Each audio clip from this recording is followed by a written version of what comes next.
देखो रिकॉर्डिंग का मैसेज है मैम। अच्छा देखो आज हम लोग स्टार्ट करेंगे अंडर राइटिंग ऑफ शेयर्स, ठीक है। तो देखो ये क्या होता है।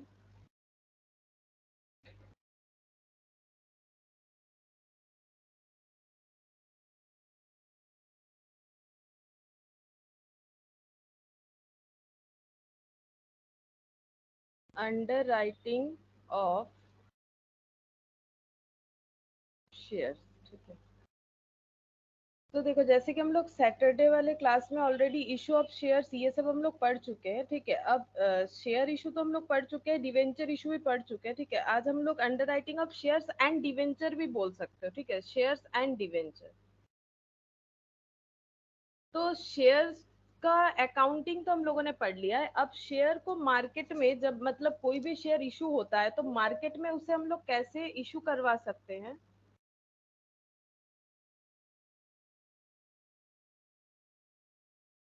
Good morning Shalini. Good morning ma'am. अच्छा देखो तो क्या करना है हमें। अब शेयर जो इशू करवाना है वो कोई आसान बात नहीं होता है, ठीक है।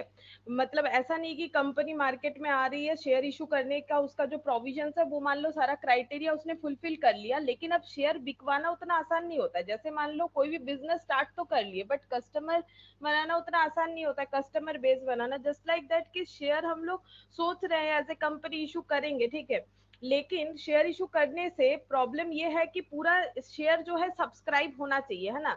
नॉर्मली 90% का रूल्स है, लेकिन 100% ही सब्सक्राइब करवाना पड़ता है कंपनी को। कंपनी अगर फुल्ली सब्सक्राइब नहीं करवा पाती है तो कंपनी को बाकी पैसा, वैसे लॉ के हिसाब से 90% कंपनी जितना भी शेयर पैसा ले रखी है कंपनी को वो रिटर्न करना पड़ता है। तो कंपनी ऐसा रिस्क नहीं लेना चाहती, इसीलिए कंपनी सोचती है कि ऐसा क्या करे ताकि उनका पूरा शेयर्स जो है वो बिक जाए, ठीक है। तो इसीलिए कंपनी अंडर राइटर्स जो होते हैं उनको हायर कर सकती है, ठीक है। अंडर राइटर क्या क्या होते हैं। अंडर राइटर्स का मतलब है, अंडर राइटर कोई इंडिविजुअल भी हो सकता है, कोई कंपनी भी हो सकता है। देखो अंडर राइटर्स जो है, जो अंडर राइटिंग का काम करते हैं, अंडर राइटिंग का काम कोई इंडिविजुअल भी कर सकता है,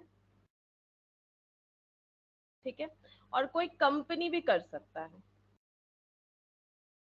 मतलब अंडर राइटिंग का काम एक कंपनी कर रहा है तो भी होगा, कोई इंडिविजुअल कर रहा है तो भी होगा। बेसिकली ये कैसे होते हैं, ये होते हैं एक मतलब एजेंट के तरह, ठीक है, कमीशन एजेंट होते हैं ये शेयर बिकवा देंगे, ठीक है, पब्लिक को शेयर बिकवा देंगे। तो उसके बदले ये फ्री में थोड़ी ना काम करेंगे, इन्हें क्या चाहिए, कमीशन चाहिए। किससे, कंपनी से, ठीक है। क्योंकि कोई भी कंपनी मार्केट में जब आ रही है और वो क्या करना चाहती है, वो शेयर इशू करना चाहती है, ठीक है। अब प्रॉब्लम ये है कि शेयर इशू तो करवाना चाहती है, लेकिन कम मतलब एक जगह पे, मतलब इतना बड़ा देश है हमारा, ठीक है, कंपनी मान लो कोई एक पर्टिकुलर जगह से बिलोंग कर रही है और अपना सारा शेयर्स को वो सेल करवा दे, वो उतना आसान नहीं है उसके लिए काम। इसीलिए कंपनी क्या कर सकती है, कंपनी अंडर राइटर्स को शेयर इशू करने के लिए किसका हेल्प ले सकती है, अंडर राइटर्स बोलते हैं इन्हें, ठीक है। अंडर राइटर्स जो कि कोई इंडिविजुअल भी हो सकता है, कंपनी भी हो सकता है। बेसिकली ये कौन है, ये है कमीशन एजेंट। ये क्या बोलते हैं, ये कंपनी के साथ एक कॉन्ट्रैक्ट कर लेते हैं, ठीक है, ये कंपनी के साथ एक कॉन्ट्रैक्ट कर लेते हैं और ये बोल रहे हैं कि हम लोग गारंटी लेते हैं कि आपका सारा शेयर्स जो है हम लोग बिकवा देंगे, और अगर पब्लिक ने सब्सक्राइब नहीं किया, मतलब हम लोग कोशिश करेंगे पब्लिक को बिकवाने का, लेकिन अगर नहीं बिका तो हम लोग खुद खरीद लेंगे। ये काफी मतलब जो है रिच पर्सन होते हैं, ठीक है, और इनके पास सॉल्वेंसी सर्टिफिकेट भी होता है। तो इनके पास सॉल्वेंसी सर्टिफिकेट है, ये रीच होते हैं, तो इनके पास कैपेबिलिटी है कि ये कंपनी का सारा शेयर खरीद ले, तो कंपनी का हेडेक कम हो गया। बदले में इनको क्या चाहिए, बदले में इनको कमीशन चाहिए होता है, ठीक है। तो यही होता है under writers, under writing of shares and debenture. तो अगर हम लोग अंडर राइटर के हेल्प से अपने शेयर्स या डिवेंचर को अंडर राइट करवा रहे, मतलब इशू करवा रहे हैं, तो उस केस में हमारा अकाउंटिंग ट्रीटमेंट वगैरह क्या होगा वही हमें इस टॉपिक में पढ़ना पड़ेगा, ठीक है। तो अंडर राइटर का मतलब हो गया कमीशन एजेंट। अब देखो यहाँ पर लिखते हैं अंडर राइटिंग क्या होता है, उसको एक बार लिख लेते हैं, जो मैंने बोला वही लिखवा देते हैं। अंडर राइटिंग, अंडर राइटिंग एक कॉन्ट्रैक्ट है, ठीक है, अंडर राइटर और कंपनी के बीच में एक कॉन्ट्रैक्ट बिटवीन कंपनी कंपनी यानी जो कंपनी शेयर इशू करना चाहती है, कंपनी एंड एंटिटीज। एंटिटीज कौन? एंटिटीज मतलब हम ये अंडर राइटर का बात कर रहे हैं, जो कि एक इंडिविजुअल पर्सन भी अंडर राइटर हो सकता है, और कंपनी कोई अनदर कंपनी में अंडर राइटर का काम कर सकती है, ब्रोकिंग एजेंट का काम कर रही है, ऐसा भी होता है। ठीक है, तो known as under writer for guaranteeing the subscription,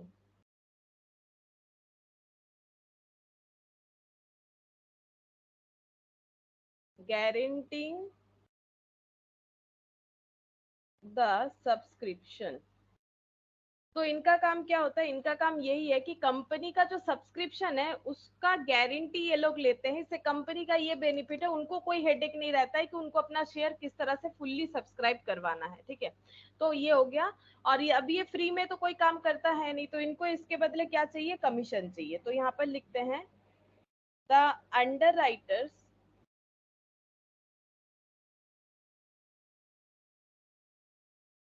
will charge underwriting commission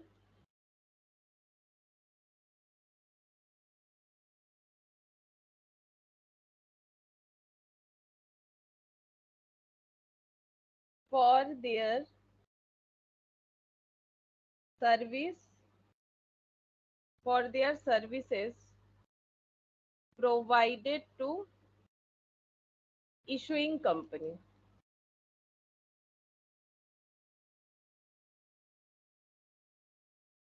ठीक है, जो कंपनी शेयर इशू कर रही है उसको वो क्या करते हैं? वो इनको कमीशन देते हैं। The underwriters will charge underwriting commission for their service provided to issuing company. Issuing company को ये जो सर्विस प्रोवाइड करते हैं उसके लिए इनको कमीशन मिल जाता है। ठीक है, अब ये चीज एप्लीकेबल सिर्फ और सिर्फ पब्लिक कंपनी के लिए होता है, प्राइवेट कंपनी के लिए नहीं होगा। ठीक है, तो ये एप्लीकेबल होगा पब्लिक कंपनी, प्राइवेट के लिए क्यों नहीं होगा? क्योंकि प्राइवेट में तो शेयर हमें बाहर वाले को देना नहीं होता है ना। प्राइवेट कंपनी में तो शेयर जो है, जो प्राइवेट मेंबर है, प्राइवेटली जो मेंबर है उन्हीं में डिस्ट्रीब्यूट होता है, पब्लिक को डिस्ट्रीब्यूट करने का कोई कंसेप्ट होता नहीं है। तो फिर यहाँ पर अंडर राइटर का क्या जरूरत है? तो ये कंसेप्ट जो है पब्लिक कंपनी के लिए ही एप्लीकेबल होगा। ठीक है, प्राइवेट कंपनी के लिए ये एप्लीकेबल नहीं होगा, क्योंकि प्राइवेट कंपनी में हमें पब्लिक को शेयर सब्सक्राइब करवाना होता है नहीं कि हम लोग कोई ब्रोकिंग एजेंट का हेल्प ले। ठीक है, अच्छा नेक्स्ट लिखो।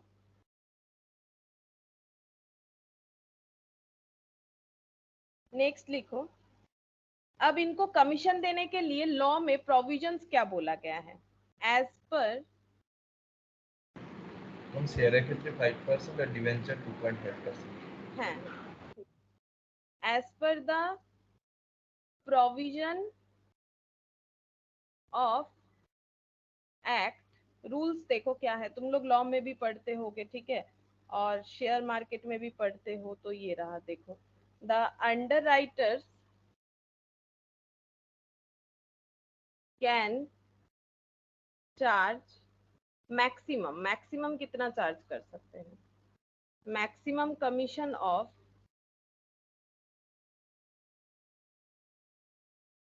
ठीक है, कितना चार्ज कर सकते हैं? शेयर के केस में अलग है, डिवेंचर के केस में अलग है। ठीक है, तो शेयर के केस में है 5% ऑफ इशू प्राइस। ठीक है, 5% है, लेकिन किस पे कैलकुलेट करना पड़ेगा? Issue price of shares. अब शेयर्स कितने तरह से इशू कर सकते हैं ये बताओ? शेयर कितने तरह से इशू कर सकते हैं? ये तो हम लोग शेयर इशू में पढ़ चुके हैं ना। शेयर कितने तरह से इशू कर सकते हैं? एट पर और प्रीमियम।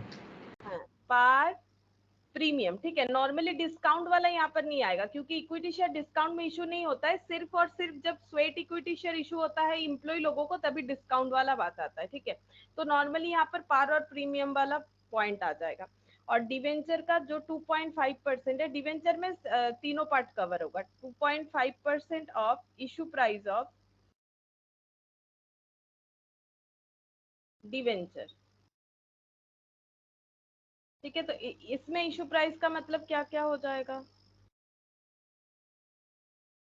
पार, प्रीमियम, डिस्काउंट, ठीक है, ये तीनों। अच्छा, अब या तो मैक्सिमम ये होगा और as determined by the issuing company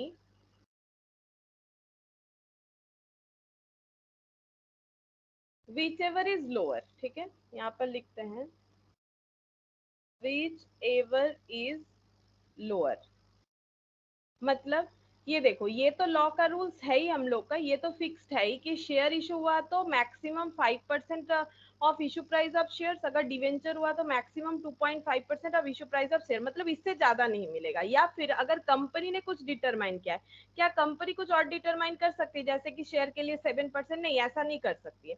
company को क्या करना, कंपनी को देखो मैक्सिमम यही अगर मिल सकता है तो कंपनी को इससे कम ही डिटरमाइन करना चाहिए। और वैसे भी अगर हम एक एग्जाम्पल देते हैं, अगर मान लो ये 7% होता भी है, जबकि होगा नहीं, फिर भी तो हमें क्या करना है, विच एवर इज लोअर ही लेना है, ठीक है, विच एवर इज लोअर। अब हाँ, ऐसा हो सकता है कि कंपनी ज्यादा खर्चा क्यों करेगी, जब हमें सोच के देखो, जब लॉ ही बोल रहा है भाई 5% ही ज्यादा से ज्यादा देना है, तो कंपनी तो कोशिश करेगी अगर इससे भी कम में हो जाए, है ना। तो कंपनी मान लो बोल रही है हम 4% देंगे और अंडर राइटर मान जाता है, तो हमारा रूल्स क्या है कि मैक्सिमम 5%, कंपनी ने डिटरमाइन किया है 4%, which ever is lower, in that case 4% applicable हो जाएगा, ठीक है। कंपनी क्यों खाली खाली ज्यादा देने लगे, नहीं देगी ना। तो अगर कम दे रही है तो कम वाला ही यहाँ पर एप्लीकेबल होगा, तब मैक्सिमम नहीं देना पड़ेगा, मिनिमम वाला ही आ जाएगा, विच एवर इज लोअर, इसका मतलब हो गया, ठीक है। अच्छा, नेक्स्ट लिखेंगे द अंडरराइटर कैन बाई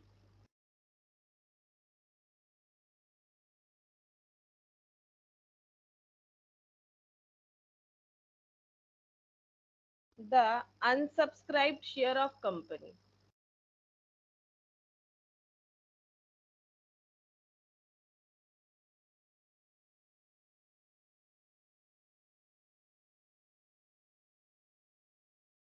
ये तो मैंने स्टार्टिंग में ही बताया, तभी तो अंडर राइटर को काम पे लिया जाता है कि भाई मेरा शेयर अगर पूरा सब्सक्राइब नहीं होता है तो आप खरीद लीजिएगा। ये लोग बोलते ठीक है, हमें कोई प्रॉब्लम नहीं, हम लोग तो इसी काम के लिए हम लोग खरीद लेंगे। The underwriter can buy the unsubscribed share of company, ठीक है। तो कंपनी का जो शेयर अनसब्सक्राइब रहेगा, मतलब जितना पब्लिक में सब्सक्राइब करवा पाए, ठीक है, जो नहीं करवा पाए ये लोग खरीद लेते हैं। The under writer can help to promote the shares of company, ठीक है।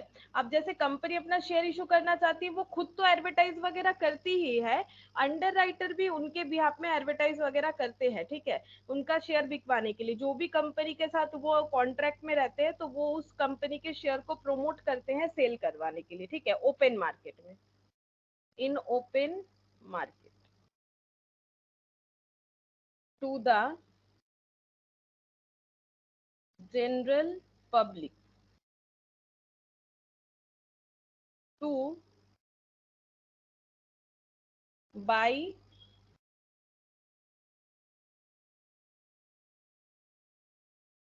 थ्रू देम, ठीक है। अच्छा, अब देखो पब्लिक के पास क्या क्या वे है शेयर खरीदने का, वो कोई अंडर राइटर के थ्रू से खरीद सकती है, वो डायरेक्ट कंपनी से जाके भी खरीद सकते हैं। अंडर राइटर जैसे प्रमोशंस का काम करते हैं शेयर बिकवाने के लिए, तो अगर कोई पब्लिक किसी अंडर राइटर से खरीदेगा तो उस अंडर राइटर का स्टैम्प रहेगा उस शेयर में, ठीक है। The underwriter can help to promote the share of company in open market to general public to buy through them. वो प्रोमोट इसीलिए करते कि हमारे थ्रू से खरीदो, ठीक है। और इनके थ्रू से खरीदने से, ठीक है, जो शेयर खरीदा जाएगा उसमें एक ऐसे स्टैंप लगा हुआ रहता है, ठीक है, स्टैंप लगा हुआ रहेगा, इसे हम लोग बोलते हैं मार्क्ड एप्लीकेशन। इस तरह के शेयर को बोला जाता है मार्क्ड एप्लीकेशन। एप्लीकेशन जो फिलअप करते हैं ना हम लोग एप्लीकेशन फॉर्म, तो इसे बोला जाता है मार्क्ड एप्लीकेशन। तो अगर कोई अंडर राइटर के थ्रू से लेता है तो जो शेयर बिकेगा उसमें एक मार्क रहेगा जिसे स्टैम्प बोल सकते हैं, मार्क्ड एप्लीकेशन। और पब्लिक अगर चाहे तो डायरेक्टली कंपनी से भी ले सकता है, तो कोई स्टैम्प वहां पर लगा हुआ नहीं रहेगा, स्टैम्प सिर्फ जो है अंडर राइटर का ही लगा हुआ रहता है। मान लो एक कंपनी है, जिसने दो अंडरराइटर को अपॉइंट किया है, ए और बी, ठीक है, और यहाँ पब्लिक है, ठीक है, ये पब्लिक है। अब पब्लिक अगर ए के थ्रू से ले रही है तो उनका मार्क लगा हुआ रहेगा एप्लीकेशन फॉर्म में, बी के थ्रू से लेगी तो उनका मार्क लगा हुआ रहेगा एप्लीकेशन फॉर्म में, और डायरेक्टली कंपनी से लेगी तो कोई भी मार्क नहीं लगा हुआ रहेगा। ये दोनों केस में जो एप्लीकेशन फॉर्म्स रहेंगे उन्हें बोला जाएगा मार्क्ड एप्लीकेशन। और पब्लिक जब डायरेक्टली कंपनी से लेगी तो जो शेयर मिलेगा उन्हें, मतलब जो एप्लीकेशन फॉर्म मिलेगा वो होता है अनमार्क्ड, ठीक है, इसे हम लोग बोलेंगे अनमार्क्ड एप्लीकेशन, ठीक है, अनमार्क्ड एप्लीकेशन जो कंपनी अपने थ्रू से बिकवा रही, मतलब कंपनी से डायरेक्ट लेने पे हो रहा है, ठीक है। अच्छा, फिर नेक्स्ट लिखो,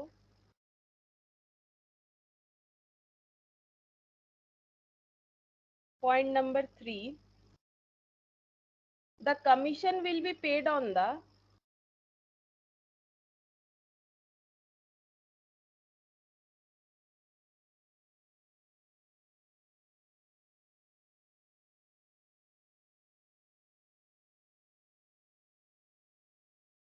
number of shares or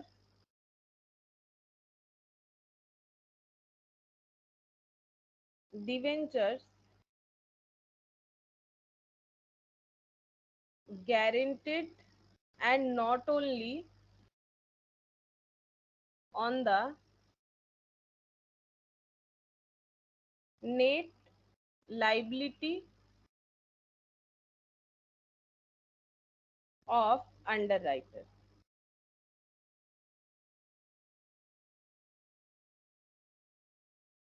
क्या बोला है देखो, commission will be paid on the commission will be paid on the number of shares or debenture guaranteed and not only the net liability of the underwriter। मतलब underwriter ने जितना share बिकवाने का guarantee लिया है पूरे पे कमीशन मिलेगा। जैसे कि एक एग्जांपल देते हैं, दो अंडरराइटर है, ठीक है, अंडरराइटर ए और अंडरराइटर बी, ठीक है। तो अंडरराइटर ए ने लाइबिलिटी लिया है, ग्रॉस लाइबिलिटी बोलेंगे, मतलब जब कॉन्ट्रैक्ट हुआ होगा कंपनी से तो उन्होंने बोला हम 800 शेयर बिकवा देंगे और बी ने बोला हम 200 शेयर बिकवा देंगे, ठीक है। अब मान लो उन्होंने बिकवा दिया है अपने थ्रू से, जिसे बोला जाता है मार्क्ड एप्लीकेशन, 700, और इन्होंने बिकवा दिया है मान लो 100, ठीक है। तो अभी इनको कितना बिकवाना और भी बाकी है, इनको 100 और इनका इनका भी 100, इसे हम लोग क्या बोलते हैं, नेट लाइबिलिटी। मतलब अभी क्या करना पड़ेगा, इनको और भी इतना इतना सेल करवाने का कोशिश करना पड़ेगा। अगर नहीं करवा पाते हैं इन दैट केस खुद को खरीदना पड़ेगा, ठीक है। तो अब कमीशन किस पे मिलना चाहिए, कमीशन क्या इस पे होगा 100 पे या 800 पे, तो कमीशन जो है ये इस अमाउंट पे होगा, ठीक है, कमीशन जो है ये इस अमाउंट पे होगा। इसका लॉजिक ये है, इसे हम लोग क्या बोलते हैं, इसे हम लोग बोलते हैं guaranteed, the commission will be paid on the number of shares और डिवेंचर गारंटेड। जब उन्होंने गारंटी लिया था तो 800 और 200 का लिया था, 100 का नहीं लिया था, ठीक है। तो नेट लाइबिलिटी पे नहीं, ग्रॉस लाइबिलिटी भी मिलेगा। उसका रीजन ये भी है, मान लो इन्होंने कोशिश किया और कुछ भी शेयर नहीं बिका, ठीक है, मान लो कुछ भी शेयर नहीं बिका, इन दैट केस नेट लाइबिलिटी भी 800 और 200 होगा, तब ये लोग पूरा ही खरीद लेंगे। तो जब स्टार्टिंग में इन्होंने पूरे रेस्पॉन्सिबिलिटीज लिया हुआ है कि 800 शेयर हम लोग बिकवाने का कोशिश करेंगे, नहीं बिकेगा तो खुद खरीद लेंगे, तो इसीलिए इनका कमीशन जो है ये पूरे 800 शेयर यानी कि ग्रॉस लाइबिलिटी के ऊपर जाएगा। ऐसा नहीं है कि जो बिकवा दिया उस पे इन्हें कमीशन नहीं मिलेगा, जो बिकवाया उस पे भी कमीशन मिलेगा, जो नहीं बिकवा पाए खुद खरीदा उस पे भी कमीशन मिलेगा। तो कमीशन ग्रॉस लाइबिलिटी में, मतलब in the time of contract with company, जितना जितना अमाउंट का कॉन्ट्रैक्ट हुआ था जिसको हम लोग ग्रॉस लाइबिलिटी बोलेंगे, उतने पे हमेशा कमीशन जो है मिलेगा, ठीक है। अच्छा, fourth number point, one under writer can only underwrites 10% of the issue, ठीक है। अब ये प्रैक्टिकल बात है, ठीक है, लॉ का बात है, लेकिन क्वेश्चन अगर तुम लोग का देखो तो उसमें आ सकता है कि एक अंडर राइटर जो है 50% रेस्पॉन्सिबिलिटी लेके बैठा है शेयर बिकवाने का, लेकिन प्रैक्टिकली अगर देखें तो one under writer can only under right 10% of the issue. Total issue का 10% ही इशू करवा सकता है प्रैक्टिकली कोई भी अंडर राइटर, ठीक है। लेकिन अगर हमें मतलब क्वेश्चन का देखें तो हमें क्वेश्चन में कुछ भी अमाउंट दे सकता है, उससे हमें कोई लेना देना नहीं है, बट प्रैक्टिकली जो है जितना इशू होगा उसका 10%, मतलब अगर 100 होगा तो उसका 10 ही जो है कोई एक इशू करवा सकता है अंडर राइटर, उससे ज्यादा नहीं। लेकिन हम लोग जब कैलकुलेशंस करेंगे, मतलब जब न्यूमेरिकल्स करेंगे, तो हो सकता है ये इससे एक्सीड कर जाए, ठीक है। जैसे हम लोग शेयर इशू में भी पढ़ते हैं ना, डिस्काउंट में शेयर इशू नहीं होता है, लेकिन हम लोग क्वेश्चन सॉल्व करते हैं तो हमें एक क्वेश्चन में दिया हुआ रहता है ना कि डिस्काउंट में शेयर इशू हो रहा है, लेकिन प्रैक्टिकली देखो तो डिस्काउंट में शेयर इशू नहीं होता है, ठीक है। अच्छा, अब हम लोग पढ़ेंगे टाइप्स ऑफ अंडर राइटर, कितने तरह के अंडर राइटर होते हैं। टाइप्स ऑफ अंडर राइटिंग, हाँ, मतलब कितने तरह का कॉन्ट्रैक्ट होता है शेयर बिकवाने का।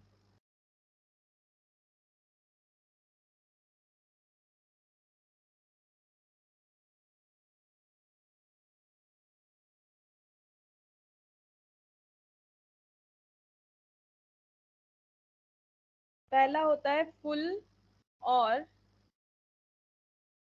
Complete under writing.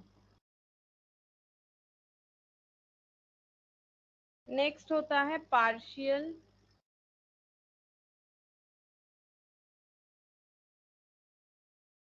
Under writing. Firm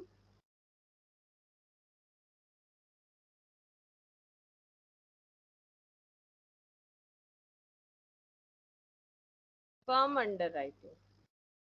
अच्छा, अब देखो ये क्या क्या है।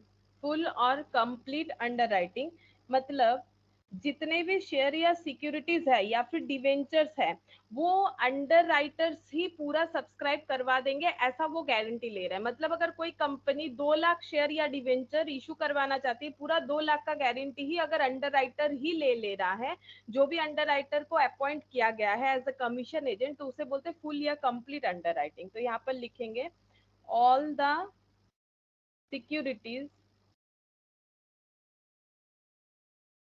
और shares and debentures are guaranteed by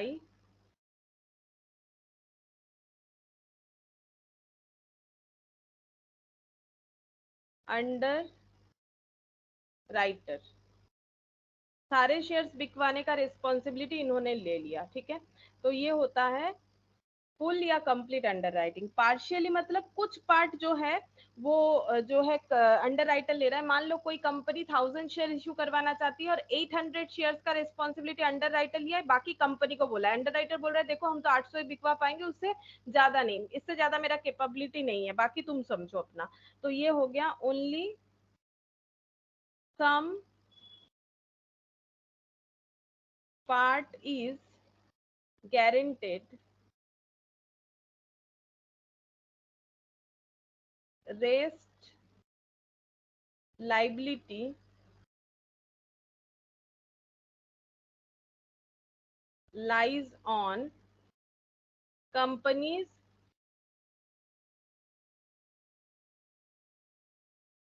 shoulder, बाकी कंपनी के ऊपर रहता है रिस्पॉन्सिबिलिटी।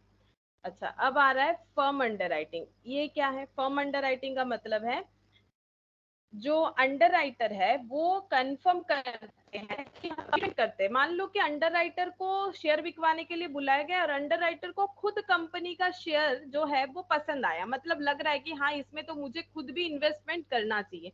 पब्लिक को तो हम मोटिवेट करेंगे, प्रमोट करेंगे पब्लिक को, इस कंपनी का शेयर खरीद लो, अच्छा है, मुझे भी लगता है इसमें बेनिफिट है, हम खुद भी पर्सनली कुछ शेयर्स खरीद लेंगे, ठीक है। तो जो पर्सनली अंडर राइटर खरीदना चाहता है, ये कौन सा वाला खरीद रहा है? वो नहीं, जो नहीं बिका खरीद लिए वो वाला नहीं। अगर अंडर राइटर ने पहले से ही बोल रखा है कि मुझे आपके कंपनी का शेयर खरीदना ही है, समथिंग कुछ क्वांटिटी बता रखा है, तो वो होता है फर्म अंडर राइटिंग, जिसे कंफर्म बोल सकते हैं हम लोग। ये देखो, द कंफर्म्ड परचेज, कमिटमेंट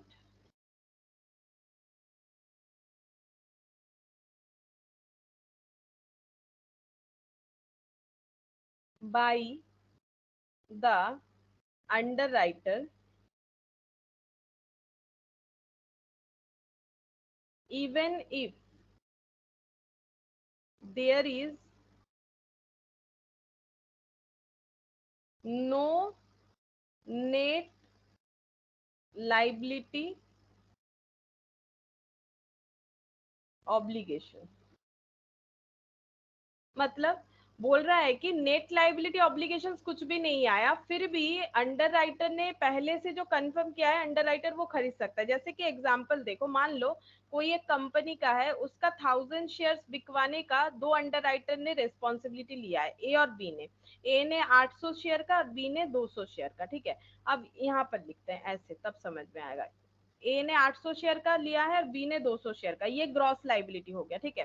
ए ने पहले से इस कंपनी को बता दिया, मुझे तो आपका शेयर, कंपनी का शेयर काफी अच्छा लग रहा है, हम खुद 200 शेयर खरीदना चाहते हैं, ठीक है।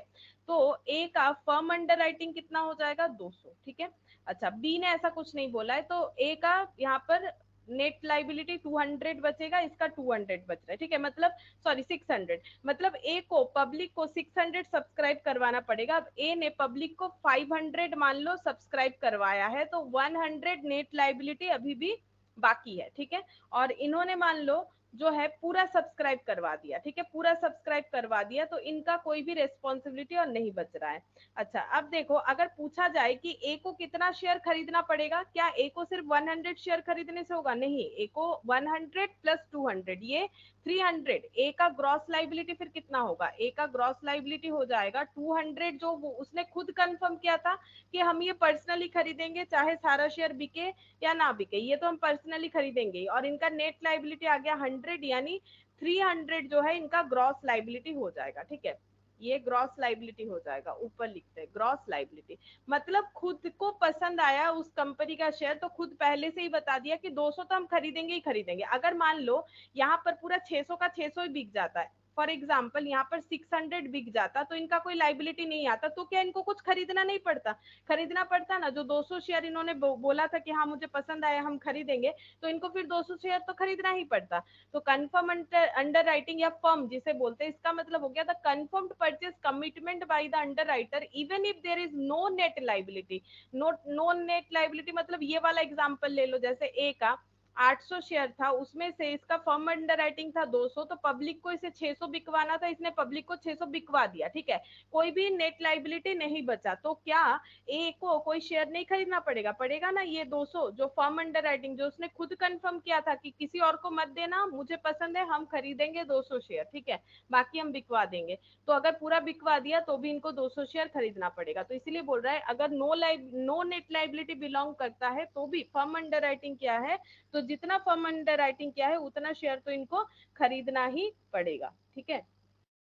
अच्छा, अब इस पे हम लोग कुछ क्वेश्चंस देखते हैं। देखो जितना हम लोगों ने अभी कंसेप्ट पढ़ा, इस पे कुछ क्वेश्चंस हम लोग देखते हैं।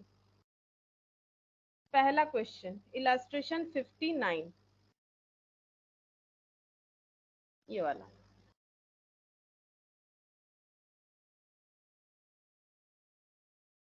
इलस्ट्रेशन 59, ठीक है।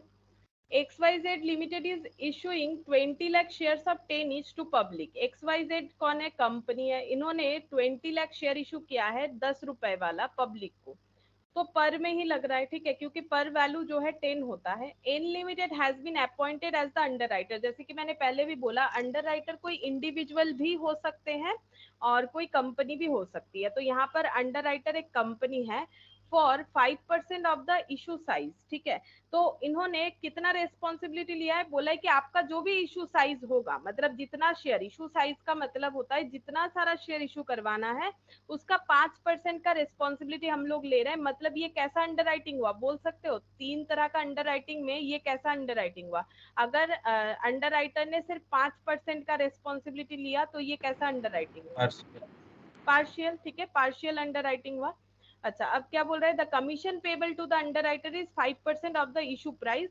कमीशन मतलब लॉ वाला ही है, मैक्सिमम 5% जो मिलता है शेयर पे वही मिलेगा। Calculate the amount of underwriting commission payable to N limited, बोल रहा है कैलकुलेट करके बताओ कि एन लिमिटेड को कितना कमीशन मिलेगा if the shares are issued at par, अगर पार में इशू हुआ है। फिर नेक्स्ट क्वेश्चन बोला है how will your answer change, तुम्हारा आंसर कैसे चेंज हो सकता है if the shares are issued at 20% premium, अगर शेयर 20% प्रीमियम में इशू हुआ तो। ठीक है, तो बेसिकली हमें यहाँ पर कमीशन कैलकुलेट करना है। तो कमीशन कैलकुलेट करने के लिए सबसे पहले क्या पता होना चाहिए, हमें ये पता होना चाहिए कि हमारा रेस्पॉन्सिबिलिटी कितने सारे शेयर को बिकवाने का है। मतलब कमीशन का कैसे कैलकुलेशन होगा, हम चाहे तो फॉर्मूला करके लिख सकते हैं। ये देखो, कमीशन का मतलब हो जाएगा number of shares guaranteed into issue price into percentage of commission, ये होना चाहिए। ठीक है, कितना शेयर्स का गारंटी लिया गया है उस पे ही मिलेगा। जैसे कि मैंने पहले भी बोला था, गारंटेड नंबर पर कमीशन मिलता है और इशू प्राइस पे मिलता है। ये भी हमें लॉ बता रहा है कि हमेशा किस पे मिलेगा, इशू प्राइस पे मिलेगा। अब इशू प्राइस हमारा पार हो सकता है, प्रीमियम हो सकता है, शेयर पे 5% मिलेगा। ठीक है, या फिर कंपनी ने अगर कुछ, हाँ बोलो। কমিশন কি 50,000? হ্যাঁ, প্রথমেরটা 50,000, তারপরেরটা তারপর এখন হয়নি করছি। 60,000। हाँ 60,000, ठीक हुआ है। पहला वाला 50,000, दूसरा वाला 60,000। ठीक है, तो हम लोग यहाँ पर लिखते हैं ऐसे, हम एक बार लिख के दिखा देते हैं। ठीक है, where shares have been issued at par, अगर पार पे इशू हुआ तो कितना कमीशन होगा। तो यहाँ पर हम लोग पहले लिखेंगे ग्रॉस लाइबिलिटी। पहले ये तो चेक कर लेते हैं कि कितना रेस्पॉन्सिबिलिटी लिया है, उसी पे कमीशन कैलकुलेट होगा। तो ग्रॉस लाइबिलिटी क्या हो जाएगा, 5% ऑफ नंबर ऑफ शेयर्स पे होता है तो 20 लाख कर देते हैं। ठीक है, 20 लाख नंबर ऑफ शेयर्स है तो 5% ऑफ 20 लाख हो जाएगा 1 लाख। ठीक है, अच्छा इशू प्राइस कैलकुलेट करो। इशू प्राइस इक्वल टू पर वैल्यू बोला है। ठीक है, तो पर वैल्यू यानी कि ₹10 पर शेयर। अच्छा, अब हम लोग यहाँ पर कमीशन कैलकुलेट करेंगे। Commission equal to gross liability जितना भी हम लोगों ने लिया हुआ है इनटू 10 रुपीज करके, ये टोटल अमाउंट हो जाएगा इनटू परसेंटेज ऑफ कमीशन यानी कि 5%, तो ये हो जाएगा 50,000। ये रेट ऑफ कमीशन, ये इशू प्राइस और ये ग्रॉस लाइबिलिटी। अच्छा, और नेक्स्ट अगर when shares are issued at a premium of 20%, अगर 20% प्रीमियम में होगा, इन दैट केस आंसर क्या होगा। तो अगेन ग्रॉस लाइबिलिटी तो सेम ही है, हमें सेम क्वेश्चन का 2 पार्ट करने के लिए बोला गया है। तो ग्रॉस लाइबिलिटी हो जाएगा 5% ऑफ 20 लाख यानी कि 1 लाख,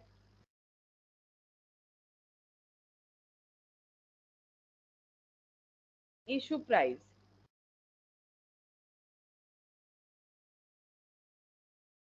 ₹10 इंटू, एक्चुअली देखो इसको 2 तरीके से लिख सकते हो। ठीक है, इशू प्राइस को एक तो ऐसे 10 प्लस 10 पे 20% लगा दो तो 12 रुपए आ जाएंगे। ये थोड़ा सा लेंदी तरीका होता है। और एक तरीका है मैथमेटिकली देखो, जैसे कि इस पे अगर 120% लगा दोगे, क्योंकि 20% बढ़ने का मतलब 100 का चीज 120 हो जाएगा, तो डायरेक्टली यहाँ पर तुम लोग को 12 रुपए मिल जाएंगे। ठीक है, तो ये कर सकते हो, इससे जल्दी होता है। अच्छा, फिर कमीशन कैलकुलेट कर लेंगे। Commission equal to 1 lakh share into issue price into percentage of commission 60,000। ठीक है, तो ₹60,000 का कमीशन और ₹50,000 का कमीशन, ये था डिटर्मिनेशन ऑफ अंडरराइटिंग कमीशन का क्वेश्चन। ठीक है, जो स्टार्टिंग में हम लोगों ने पढ़ा था। अच्छा, अब नेक्स्ट क्वेश्चन देखते हैं। नेक्स्ट कौन सा क्वेश्चन आ रहा है हमारे पास, question number 61, sorry question number 60, 59 था तो इसके बाद 60। यहाँ पर क्या बोल रहा है, A limited issued 1 lakh equity share of 100 each at par to public. A limited ने 1 लाख शेयर इशू किया है 100 वाला, ये पर वैल्यू है इनका पब्लिक को, underwritten only by B and company. तो अंडर राइटर कौन है, B and company. Underwritten only मतलब एक ही अंडर राइटर को अपॉइंट किया गया है, B and company. The company received applications for 90,000 shares of which 80,000 shares were marked. इसका मतलब कंपनी के पास अभी तक 90,000 एप्लीकेशन आया है, लेकिन उसमें से 80,000 मार्क्ड एप्लीकेशन है। इसका मतलब 80,000 इन्होंने बिकवाया होगा, तभी इनका मार्क लगा हुआ है। तो 10,000 कंपनी के थ्रू से बिका होगा। Determine the liability of the B and company. अगर ऐसा सिचुएशन है तो बी एंड कंपनी का लाइबिलिटी कितना है वो डिटरमाइन करके हमें बताना है, ठीक है। तो सोचो क्या होगा, कितना लाइबिलिटी होगा। यहाँ पर हम करके दिखाते हैं, फिर वहां पर लिख के दिखा देंगे। अंडर राइटर कौन है, अंडर राइटर है हम लोग का बी एंड कंपनी, ठीक है। अब इन्होंने एक ही अंडर राइटर है, अब कुछ बोला नहीं है, तो ये कौन सा वाला अंडर राइटिंग होगा, मतलब इन्होंने तो बोला नहीं है ना, क्वेश्चन में कहीं नहीं बोला है कि 5% रेस्पॉन्सिबिलिटी लिया है या कुछ और, तो 100% रेस्पॉन्सिबिलिटी लिया होगा, फुल अंडर रिटन, ठीक है। तो बी एंड कंपनी ने फुल अंडर राइट करवाने का जो है रेस्पॉन्सिबिलिटी लिया है। तो 1 लाख में से इन्होंने 80,000 तो बिकवा दिए, तो 20,000 बचना चाहिए, लेकिन 10,000 कंपनी ने बिकवा दिया होगा। क्यों, क्योंकि कंपनी के पास 90,000 शेयर्स का एप्लीकेशन आया, तो बचता है 10,000। तो अभी बी एंड कंपनी का लाइबिलिटी कितना होगा, बोलो फिर कितना होगा। मैंने तो बता ही दिया ऑलरेडी आंसर, कितना होगा बी एंड कंपनी का लाइबिलिटी, मतलब नेट या ग्रॉस जो भी बोलो, नेट लाइबिलिटी कितना होगा। 10,000 ही तो है 10,000 ही होगा, 10,000 होगा, ठीक है। तो यहाँ पर लिखते हैं पहले ग्रॉस लाइबिलिटी। ग्रॉस लाइबिलिटी मतलब जब कंपनी के साथ डील होता है तब अंडर राइटर ने कितना लाइबिलिटी लिया होगा, पूरे शेयर का, क्योंकि कुछ बोला नहीं है तो पूरे शेयर का, ठीक है। तो ये हो गया। यहाँ से लेस कर देंगे मार्क्ड एप्लीकेशन, मतलब जो इन्होंने, किसने, बी एंड कंपनी ने जो बिकवा दिया होगा, मार्क्ड एप्लीकेशन। अब कितना बिकवाया है, क्वेश्चन में हमें बता रहा है कि कंपनी के पास जो है 90,000 शेयर्स का एप्लीकेशन आ गया है, बट 80,000 जो है उसमें से मार्क्ड वाला निकल के आया, एक ही अंडर राइटर है, तो इन्होंने इतना बिकवा दिया होगा। फिर लेस करेंगे अनमार्क्ड, ठीक है। अनमार्क्ड मतलब जो कंपनी ने बिकवा दिया है। अनमार्क्ड एप्लीकेशन कितना है, अनमार्क्ड एप्लीकेशन है 10,000, ठीक है। क्योंकि कंपनी के पास टोटल 90,000 आया है, कंपनी के पास टोटल 90,000 एप्लीकेशन आए हैं, जिसमें से 80,000 मार्क्ड वाला है और 10,000 अनमार्क्ड वाला है, तो बिक तो गया है, ठीक है। अच्छा, अब यहाँ पर लेस करेंगे तो यहाँ पर कितना आ जाएगा, 10,000, ठीक है। तो इसका मतलब 10,000 शेयर्स जो है ये हो जाएगा कंपनी बी एंड कंपनी का लाइबिलिटी। तो इसे हम लोग बोलेंगे नेट लाइबिलिटी। बस यही नेट है, यही वाला, यही लाइबिलिटी बच रहा है, ठीक है। तो टोटल शेयर इशू करवाना था 1 लाख, ये इन्होंने लाइबिलिटी लिया था, टोटल 90,000 जो है सब्सक्राइब हो चुका है, 80 और 10 मिला के, तो 10,000 जो है इनका रेस्पॉन्सिबिलिटी बचेगा, ठीक है। तो रेस्पॉन्सिबिलिटी इस तरह से कैलकुलेट किया जाता है। तो अंडर राइटर अपना भी जो बिकवाता है वो भी इनके लाइबिलिटी को कम करता है, जो कंपनी अपने खुद बिकवा देता है वो भी इनके लाइबिलिटी को कम करता है, ऐसा ही रूल्स है, ठीक है। मतलब कंपनी ऐसा नहीं बोलेगी कि हम तो कोशिश नहीं करेंगे भाई, मैंने कमीशन दिया है, हम कोशिश नहीं करेंगे कि मेरा शेयर बिके, ठीक है। तो कंपनी भी, क्योंकि एडवर्टाइज होता है ना तो बेनिफिट होता है, तो कंपनी भी कोशिश करती है और इसका बेनिफिट अंडर राइटर को भी मिलेगा। अच्छा, फिर देखो इलास्ट्रेशन 61, यहाँ पर क्या बोला है,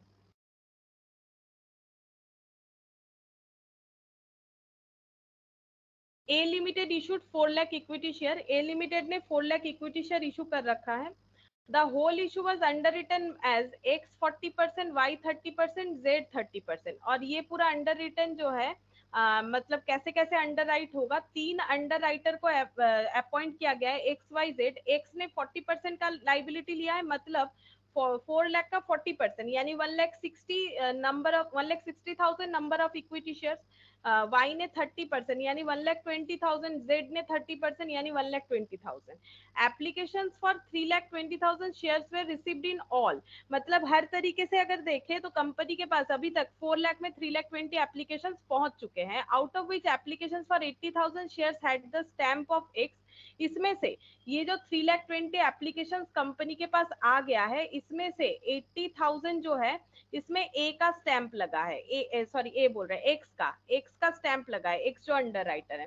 those of 40,000 head of Y, 40,000 जो है वो उसमें y का स्टैंप लगा हुआ है and 80,000 that head of z, ठीक है, और 80,000 जो है वो z का स्टैंप लगा हुआ है, मतलब इनका मार्क्ड एप्लीकेशन, XYZ का marked application. The remaining application for 1,20,000 share did not bear any stamp, बाकी 1,20,000 बच रहा है, चेक करो 1,20,000 बचता है कि नहीं। 80 कितना हो गया, 80 160 160 और 40 टोटल करो 200, मतलब 2 लाख, ठीक है। तो 3,20,000 में से अगर 2 लाख हम लोग का मार्क्ड एप्लीकेशन है तो अनमार्क्ड कितना हुआ 1,20,000, वही बता रहा है। तो बोल रहा है the remaining application for 1,20,000 did not bear any stamp, यानी ये अनमार्क्ड एप्लीकेशन है, ठीक है। अब क्या बोल रहा है, calculate the liability of the under writer, हमें अंडर राइटर्स का लाइबिलिटी कैलकुलेट करके बताना है कि इनका लाइबिलिटी कितना बच रहा है। Find out the liability of the individual underwriter in each of the following situations, दो सिचुएशन के बेसिस पे हमें कैलकुलेट करके देना है। Unmarked application are appointed in the ratio of gross liability, ठीक है। अनमार्क्ड एप्लीकेशन यानी कि 1,20,000 को हमें कैसे डिस्ट्रीब्यूट करना है XYZ में, इसका बेनिफिट कैसे देना है, ratio of gross liability, and unmarked application are appointed into gross liability less marked application. तो पहले पॉइंट ए करते हैं, तब तुम लोग पॉइंट बी भी समझ जाओगे, जैसा बोला है वैसे हमें करना पड़ेगा, ठीक है। तो ऐसे करके कैलकुलेट करेंगे। না আগে কি 4 লাখের ওপরে পুরোটাকে বের করতে হবে, তারপর 3,20,000 ওপরে বের করতে হবে? আগে তোমাকে পুরো 4 লাখটাকে ডিস্ট্রিবিউট করতে হবে, যেটা গ্রস লাইবিলিটি হবে। তো আগে 4 লাখ দিয়ে ডিস্ট্রিবিউট করে দেওয়ার পরে 3,20,000 ওপরে আবার বের করতে হবে। না তার 3 প্রত্যেক বেরোবে 80,000 আর ইয়ের বেরোবে হচ্ছে 80,000 আর একটা বেরোবে 40,000 হ্যাঁ 45। হ্যাঁ, তারপর আবার আনমার্কটাকেও লেস করতে হবে, তারপরে আমরা পাবো নেট লাইবিলিটি। হ্যাঁ अच्छा देखो, पहला व्हेन अनमार्क्ड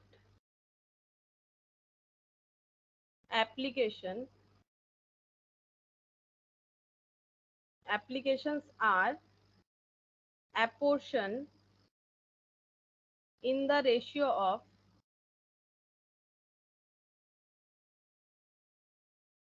gross liability, ठीक है। जब ग्रॉस लाइबिलिटी में हमें अनमार्क्ड एप्लीकेशंस को डिस्ट्रीब्यूट करना है, तो देखो कैसे करके होगा। नॉर्मली लाइबिलिटी हमेशा नंबर ऑफ शेयर्स पे निकलेगा, ये याद रखो, ठीक है। यहाँ पर कुछ रुपीस का बात नहीं होता है, रुपीस सिर्फ कमीशन के केस में हम लोग कैलकुलेट करते हैं। पर्टिकुलर्स अंडर राइटर का नाम लिख लेते हैं XYZ, ठीक है। तो सबसे पहले लिखेंगे ग्रॉस लाइबिलिटी। ग्रॉस लाइबिलिटी मतलब कंपनी के साथ इन्होंने एग्रीमेंट करके कितना कितना रेस्पॉन्सिबिलिटीज अपने ऊपर लिया है। तो एक्स ने 40%, 4 लाख का 40% 1,60,000 होता है। अच्छा, वाई ने लिया है 30%, तो 4 लाख का 30% 1,20,000 होता है। और जेड ने भी 30% लिया है, ये भी 1,20,000 होता है, ठीक है। अब अगर हमें ये पता करना है कि इनका लाइबिलिटी कितना बच रहा है, ठीक है, क्योंकि हमें वही कैलकुलेट करने बोला है। Find out the liability of the individual underwriter, हर एक अंडर राइटर का लाइबिलिटी क्या है, तो 1,60,000 था, लेकिन कुछ बिकवाया भी तो है, तो फिर लाइबिलिटी कम हुआ होगा। तो लेस करेंगे पहले मार्क्ड एप्लीकेशन, अगर कुछ है तो मार्क्ड एप्लीकेशन। इन्होंने कोशिश किया बिकवाने का और एक्स ने बिकवा दिया है 40,000, वाई ने 80 और नहीं सॉरी, एक्स ने 80 80 40 80 ऐसे 80 40 80 ये इन्होंने खुद से बिकवाया। मार्क्ट का मतलब क्या होता है, इनके थ्रू से पब्लिक ने खरीद लिया, ठीक है। अच्छा, और लेकिन कंपनी बोल रही है मेरे पास सिर्फ इतना एप्लीकेशंस जमा नहीं हुआ है, मतलब 2 लाख एप्लीकेशंस नहीं आए मेरे पास, तो 3,20,000 एप्लीकेशंस आए। तो ठीक है, 1,20,000 आपने बिकवाया होगा, कंपनी ने बिकवाया है, तो 1,20,000 जो है ये हमें कैसे डिस्ट्रीब्यूट करना है, इसका बेनिफिट भी अंडर राइटर को जाता है, जैसे कि मैंने बोला। तो ये कैसे डिस्ट्रीब्यूट करना है, हमें क्वेश्चन बता दिया, ग्रॉस लाइबिलिटी रेशियो में डिस्ट्रीब्यूट करना है।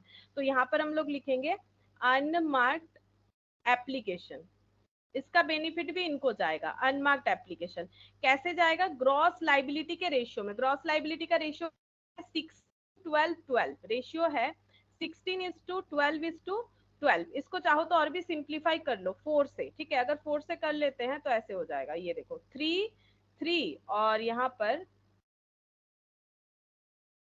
4:3:3, ठीक है, ऐसे डिस्ट्रीब्यूट करना पड़ेगा कितने अमाउंट ऑफ शेयर्स को। ये देखो कंपनी बोल रही है मेरे पास कितना शेयर, सॉरी मेरे पास 3,20,000 शेयर्स आया है, ठीक है, और इनका मार्क्ड एप्लीकेशन हो रहा है 2 लाख, तो हमें क्या डिस्ट्रीब्यूट करना पड़ेगा, अनमार्क्ड। अनमार्क्ड कितना हो रहा है 1,20,000, वैसे यहाँ पर बता भी दिया है, ठीक है।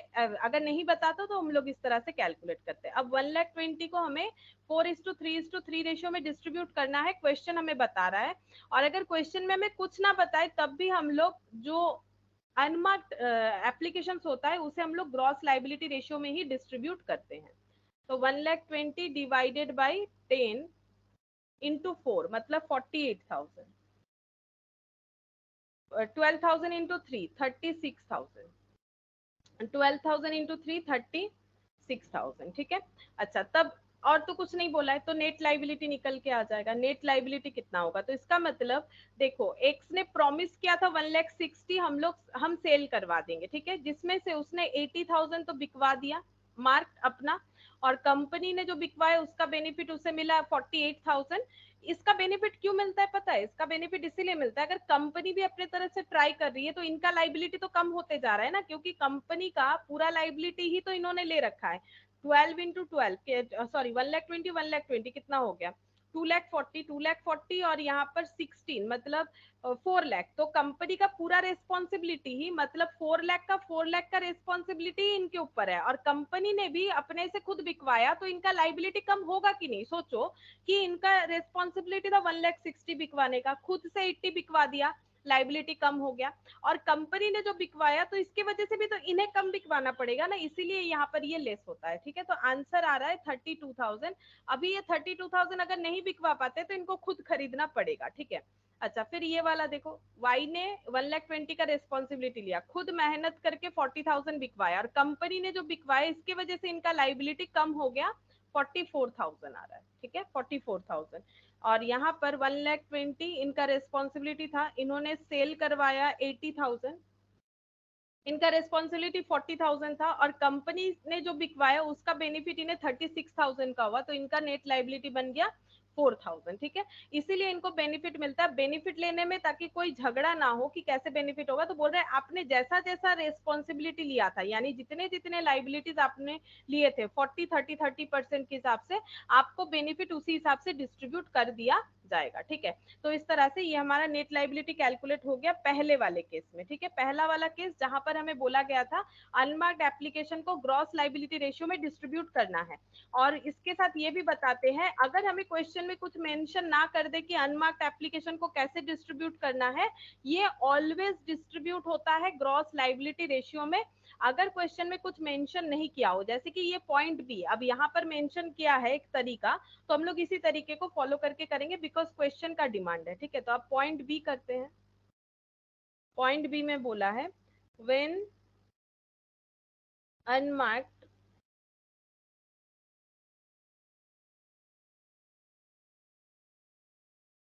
unmarked applications are apportioned in the ratio of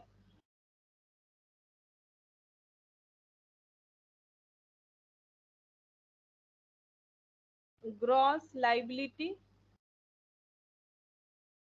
less, ये देखो यहाँ पर बोला है gross liability less marked application.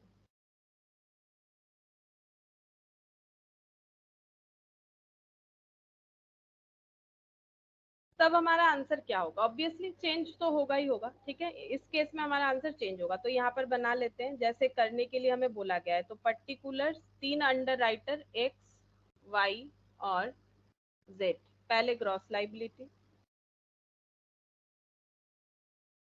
Gross liability तो जैसा था वैसे ही रहेगा 160 120 120।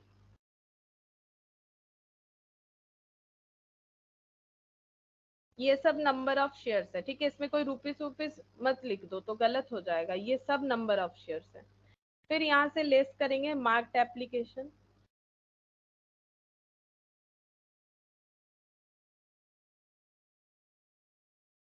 अच्छा मार्क्ड एप्लीकेशन में आ रहा है हम लोग का 80 40 80,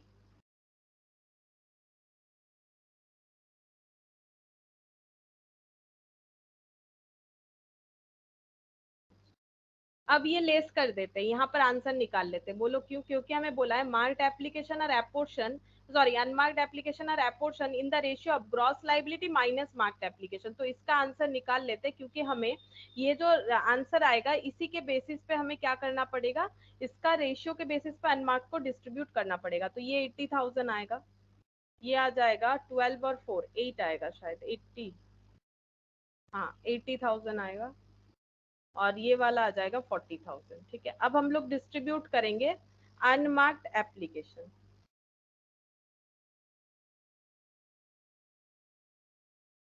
अच्छा, अनमार्क्ड एप्लीकेशन को कैसे डिस्ट्रीब्यूट करना पड़ेगा, यहाँ पर क्वेश्चन बता रहे हैं। नॉर्मली ग्रॉस लाइबिलिटी में होता है अगर क्वेश्चन में कुछ नहीं बताया है, ठीक है, अदरवाइज जो बोलेगा वही फॉलो करना पड़ेगा। 8:8:4 मतलब इसका हो जाएगा 2:1। ठीक है, अब अनमार्क्ड एप्लीकेशन कितना सारा है वो तो हमें क्वेश्चन बता दिया है, दैट इज 1,20,000। मतलब ये माइनस करके भी कर सकते हो जैसे मैंने यहाँ पर बोला था, या फिर 1,20,000 को हमें इस रेशियो में डिस्ट्रीब्यूट करना है।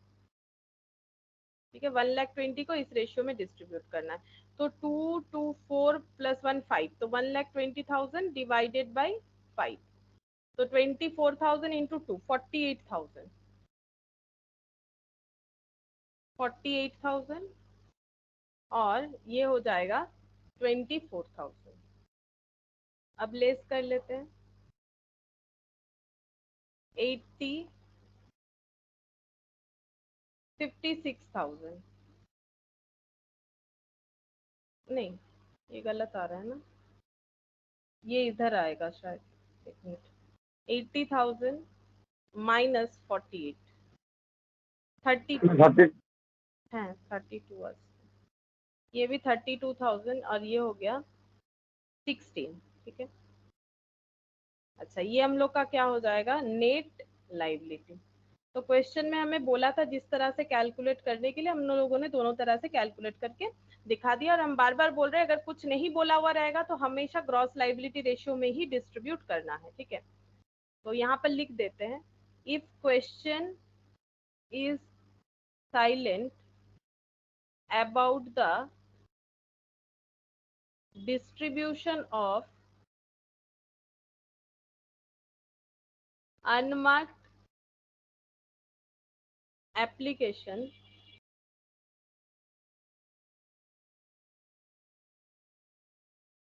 use gross liability ratio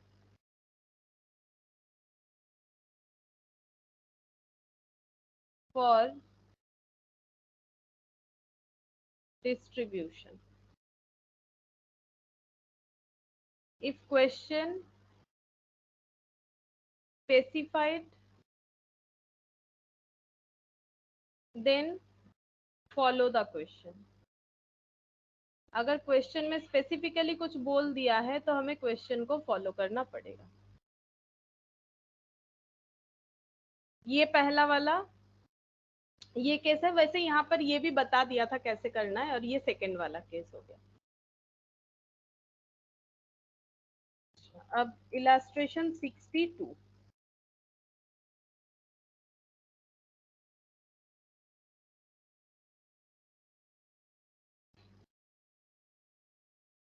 AIM Limited Incorporated on April 1, 2021 issued a prospectus inviting application for 5 lakh equity share of 10 each. तो AIM Limited Incorporate हुआ है 1 अप्रैल 2021 को, और ये कंपनी क्योंकि इनकॉर्पोरेट हुआ है, नया नया कंपनी है, तो प्रोस्पेक्टस भी इशू किया इन्होंने, और शेयर इशू करने का भी उसमें लिखा, मतलब जो प्रोस्पेक्टस इशू किया जाता है एप्लीकेशंस के लिए, ठीक है, inviting applications for 5 lakh equity shares of 10 each। तो 5 लाख इक्विटी शेयर इशू करना है 10। না আগেরটা মতই হবে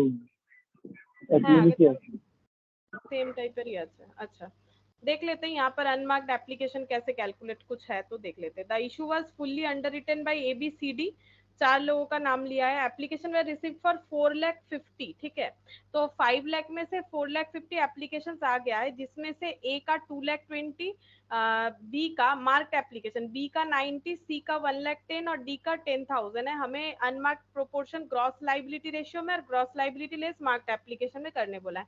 हाँ, प्रीवियस वाले जैसा ही है, करके देख सकते हो। जैसे देखो यहाँ पर एक बार चेक कर लेते हैं अनमार्क्ड कितना आएगा। तो मार्क्ड कितना है 220 प्लस 90 प्लस 1,10,000 प्लस 10,000 प्लस 10,000, तो ये हो गया 4,30,000। तो अनमार्क्ड कितना आएगा, अनमार्क्ड आ जाएगा 20,000। ম্যাম একজন তো ওভার করেছে এ हाँ, 2000 একজন এক্সট্রা ওভার, হয়ে গেছে, হ্যাঁ ওটা তো তাহলে এটা ডিস্ট্রিবিউট হয়ে যাবে। नेगेटिव लाइबिलिटी डिस्ट्रीब्यूट होगा। हाँ, इसको करना पड़ेगा। यहाँ पर देखो ए का रिस्पॉन्सिबिलिटी 2 लाख था और ए ने 2,20,000 बिकवा दिया, इसका ठीक है, इसका इसने भी ओवर सेल करवाया है, इसका ठीक है, ठीक है। तो एक्चुअली क्या हुआ है, इन्होंने अपने लाइबिलिटी से ज्यादा करवा दिया है। अगर किसी का लाइबिलिटी जितना है उससे अगर वो ज्यादा बिकवा देता है तो इससे बेनिफिट जो है बाकी अंडर राइटर को होता है, क्योंकि उनको उनका सेल करवाने का जो रिस्पॉन्सिबिलिटी है वो कम हो जाएगा, ठीक है, उनका सेल करवाने का रिस्पॉन्सिबिलिटी जो है वो कम हो जाएगा, तो इससे उनको बेनिफिट मिलता है। तो यहाँ पर नेगेटिव जो लाइबिलिटी हो जाएगा वो हमें डिस्ट्रीब्यूट करना पड़ेगा दूसरे अंडर राइटर को। तो देखो कैसे होगा, यहाँ पर पहला वाला, तो यहाँ और हेडिंग वेडिंग हम नहीं कर रहे हैं, यहाँ पर अनमार्क्ड एप्लीकेशन को ग्रॉस लाइबिलिटी रेशियो में डिस्ट्रीब्यूट करना है।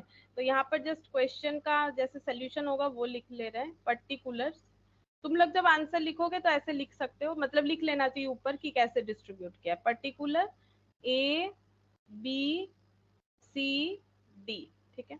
अच्छा, यहाँ पर लिखेंगे ग्रॉस लाइबिलिटी। अच्छा, ग्रॉस लाइबिलिटी कितना है, 2 लाख, 1,50,000,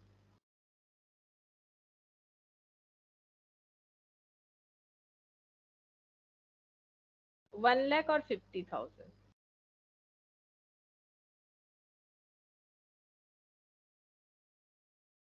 लेस करेंगे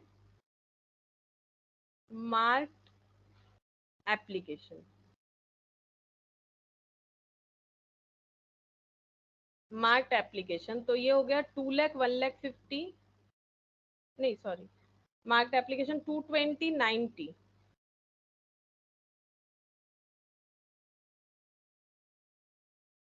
220,90, 1,10,000 और 10,000,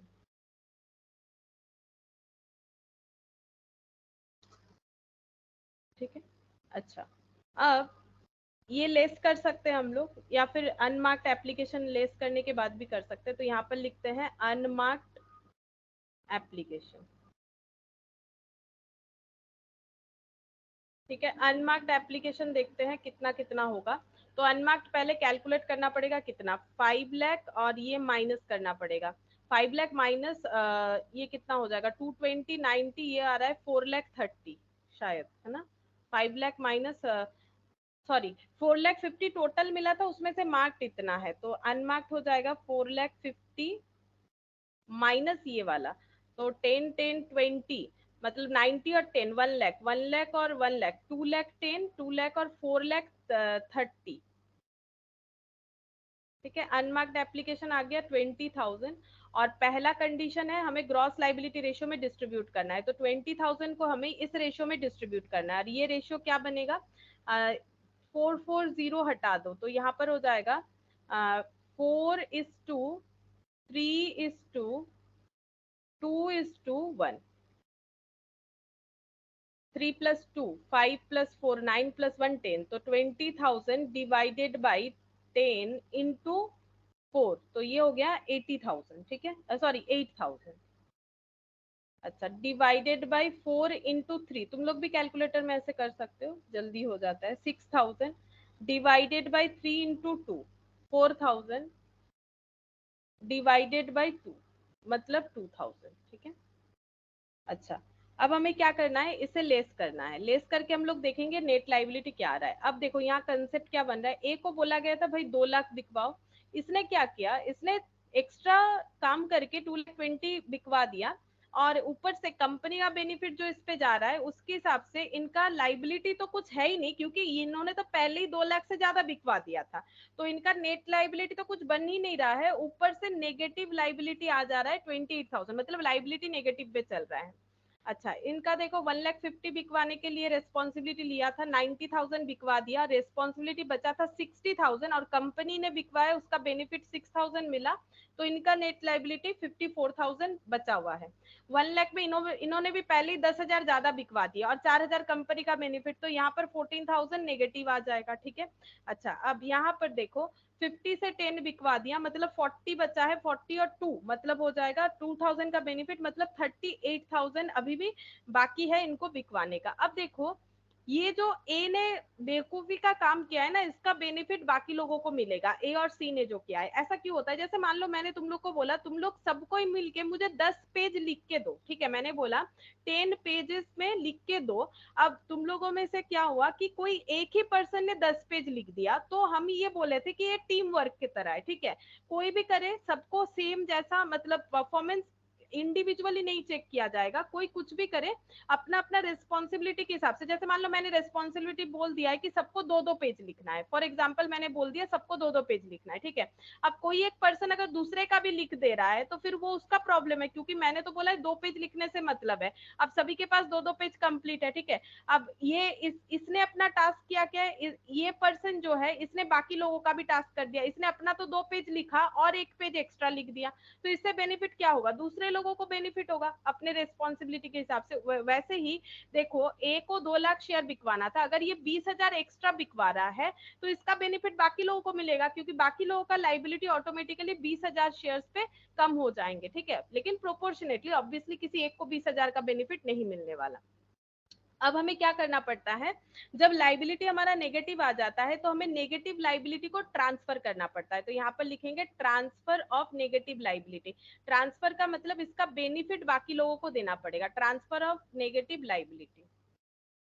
ठीक है, कैसे ट्रांसफर होगा, यहाँ पर देखो नेगेटिव लाइबिलिटी टोटल करेंगे तो कितना हो जाएगा, 28 और 14 कितना हो रहा है, तो ये हो रहा है 42,000। ठीक है, 42,000 को हमें डिस्ट्रीब्यूट करना पड़ेगा ग्रॉस लाइबिलिटी में। अब ग्रॉस लाइबिलिटी किसका लेंगे, जिनको बेनिफिट मिलेगा, बी और डी को मिलेगा, क्योंकि इन्होंने अभी तक अपना टास्क पूरा नहीं कर पाया है, लेकिन इनको बेनिफिट मिलेगा, इन्होंने बेवकूफी से ज्यादा बिकवा दिया है तो इनको बेनिफिट मिलेगा, बी और डी को। ठीक है, बी और डी का ग्रॉस लाइबिलिटी कितना है, 3:1, तो ये बेनिफिट 3:1 में इनमें डिस्ट्रीब्यूट हमें कर देना चाहिए। ठीक है, तो 42,000 डिवाइडेड बाई 4 इंटू 3, तो 31,500 ये बी का बेनिफिट हो जाएगा। ठीक है, तो बी का रेस्पॉन्सिबिलिटी बैठे बैठे ही 31,500 से रिड्यूस हो गया। बेवकूफी किसने किया, कि ज्यादा बिकवाने के लिए ज्यादा कमीशन नहीं मिलेगा। ठीक है, जितना तुम्हारा रिस्पॉन्सिबिलिटी है तुम उतना बिकवाओ, खुद खरीदो, कुछ भी करो, हमें हमेशा जो है लॉ क्या बोल रहा है कि हमेशा हमें जो कमीशन दिया जाएगा या कंपनी जो कमीशन देगी वो तो ग्रॉस लाइबिलिटी पे देगी, तो 2 लाख से ज्यादा बिकवा के थोड़ी ना कुछ ज्यादा मिल जाएगा, तो बिकवा के क्या फायदा, उल्टे का दूसरे लोगों को बेनिफिट हो रहा है, जिनका लाइबिलिटी ज्यादा था वो कम हो जा रहा है। ठीक है, अच्छा अब डिवाइडेड बाई 3, तो यहाँ पर हो गया 10,500, नेगेटिव वैल्यू डिस्ट्रीब्यूट होगा तो लाइबिलिटी कम हो रहा है। ठीक है, और यहाँ पर 28,000, इसका 28,000 का बेनिफिट इस पे चला गया, इन दोनों में बढ़ जाएगा। ठीक है, और 14,000 का मैंने क्या किया, दोनों को टोटल करके 3:1 में डिस्ट्रीब्यूट कर दिया। अगर तुम लोग चाहो तो 28 को एक बार डिस्ट्रीब्यूट करो फिर 14 का करो, लेकिन उस पर टाइम लगेगा, दोनों का टोटल कर दो 3:1 में। तो नेगेटिव लाइबिलिटी का टोटल कैसे डिस्ट्रीब्यूट करना पड़ेगा, जो ग्रॉस लाइबिलिटी रेशियो उसमें अगर बोला गया तो उसमें हम लोग डिस्ट्रीब्यूट करेंगे और बेनिफिट जिनको मिलेगा उनमें डिस्ट्रीब्यूट कर देंगे, तो इसका लाइबिलिटी खत्म। ठीक है, ये तो वैसे भी नेगेटिव हो ही गया था। अब 54,000 इनका लाइबिलिटी बन रहा था, बट 31,500 दूसरे के मेहनत से इनका कम हो गया और इनका लाइबिलिटी आके बना 22,500। ठीक है, इसका भी लाइबिलिटी खत्म हो गया, 38,000 माइनस यहाँ पर 10,500, तो इनका लाइबिलिटी बना 27,500, ये बन गया नेट लाइबिलिटी। नेट लाइबिलिटी बन गया। ठीक है, ये वाला कंप्लीट हो गया। फिर नेक्स्ट हमें यहाँ पर बोला है कि ये जो है अनमार्क्ड एप्लीकेशन एपोर्शन करना इन the ratio of gross liability minus marked application, मतलब यही क्वेश्चन होगा, ये दोनों को लेस करके जो आंसर आएगा इसमें हमें डिस्ट्रीब्यूट करके दिखाना पड़ेगा। ठीक है, तो करके देख लेते हैं। यहाँ पर ग्रॉस लाइबिलिटी ये हम लोग 0.2 कर रहे हैं, A, B, C, D. 2 lakh, 1 lakh 50, 2 lakh, 1 lakh 50, 1 lakh 50,000। अच्छा, यहाँ से लेस कर देंगे मार्क्ड एप्लीकेशन।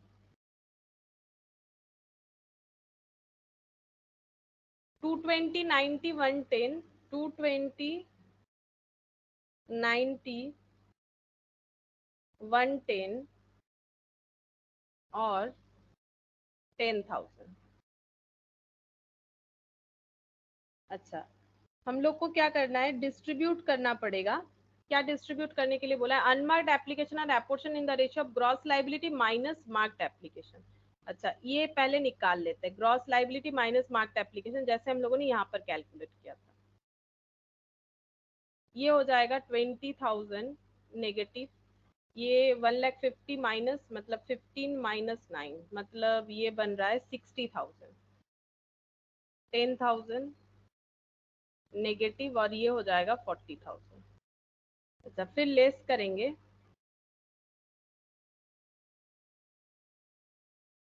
अच्छा, ये नेगेटिव आ रहा है तो हमें इसे पॉजिटिव में ट्रांसफर करना पड़ेगा। फिर हम लोग यहाँ पर पहले करेंगे ट्रांसफर ऑफ, ये देखो यहाँ पर हमें लिखना पड़ेगा ट्रांसफर ऑफ नेगेटिव लाइबिलिटी। वरना रेशियो कैसे बनेगा, आधा डेटा पॉजिटिव आधा नेगेटिव, ऐसे तो नहीं होता है। तो हमें क्या करना पड़ेगा, ट्रांसफर करना पड़ेगा नेगेटिव लाइबिलिटी को। कैसे करेंगे, नेगेटिव लाइबिलिटी 10 और 20, 30 है, 30,000 नेगेटिव लाइबिलिटी है और इसे हमें डिस्ट्रीब्यूट करना पड़ेगा बी और डी में, उनके रेशियोज में। ठीक है, तो बी और डी में ग्रॉस लाइबिलिटी रेशियो में हम लोग पहले डिस्ट्रीब्यूट करेंगे। पहले यहाँ पर ग्रॉस लाइबिलिटी में ही डिस्ट्रीब्यूट करना पड़ेगा। ठीक है, तो 3:1, क्योंकि हमें अनमार्क्ड को ग्रॉस माइनस मार्क्ड वाले में करने के लिए बोला है, तो पहले इसको बना तो ले रेशियो के लिए केपेबल। ठीक है, ये नेगेटिव है ना तो इसको पॉजिटिव तो करना पड़ेगा। तो 20 और 10, 30,000, इसको 3:1, क्योंकि बी का है 3 और डी का देखो। अच्छा, ऐसे करके करते हैं, ऐसे नहीं करके, हाँ ऐसे करके करोगे तो भी हो जाएगा। ये देखो, ये पूरा रेशियो ग्रॉस लाइबिलिटी निकालोगे तो ये 0 0 हट जाएगा। ये रहा सेम क्वेश्चन है, 3:1 में ही हो जाएगा। तो 3:1 मतलब 30,000 डिवाइडेड बाई 4 इंटू 3, तो ये हो गया 22,500 और ये तो पॉजिटिव हो जाएगा 20,000।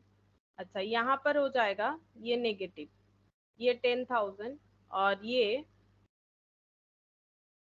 7,500। ठीक है, तो इसमें आंसर आ रहा है 0, इसमें आंसर आ जाएगा 60,000 माइनस 22,500, तो ये आ रहा है 37,500। ये 0 आ जाएगा और 40,000 माइनस 7,500,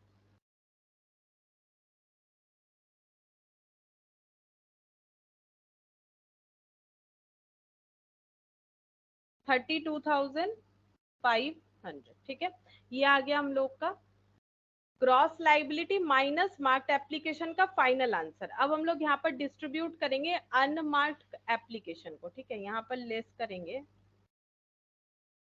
अनमार्क्ड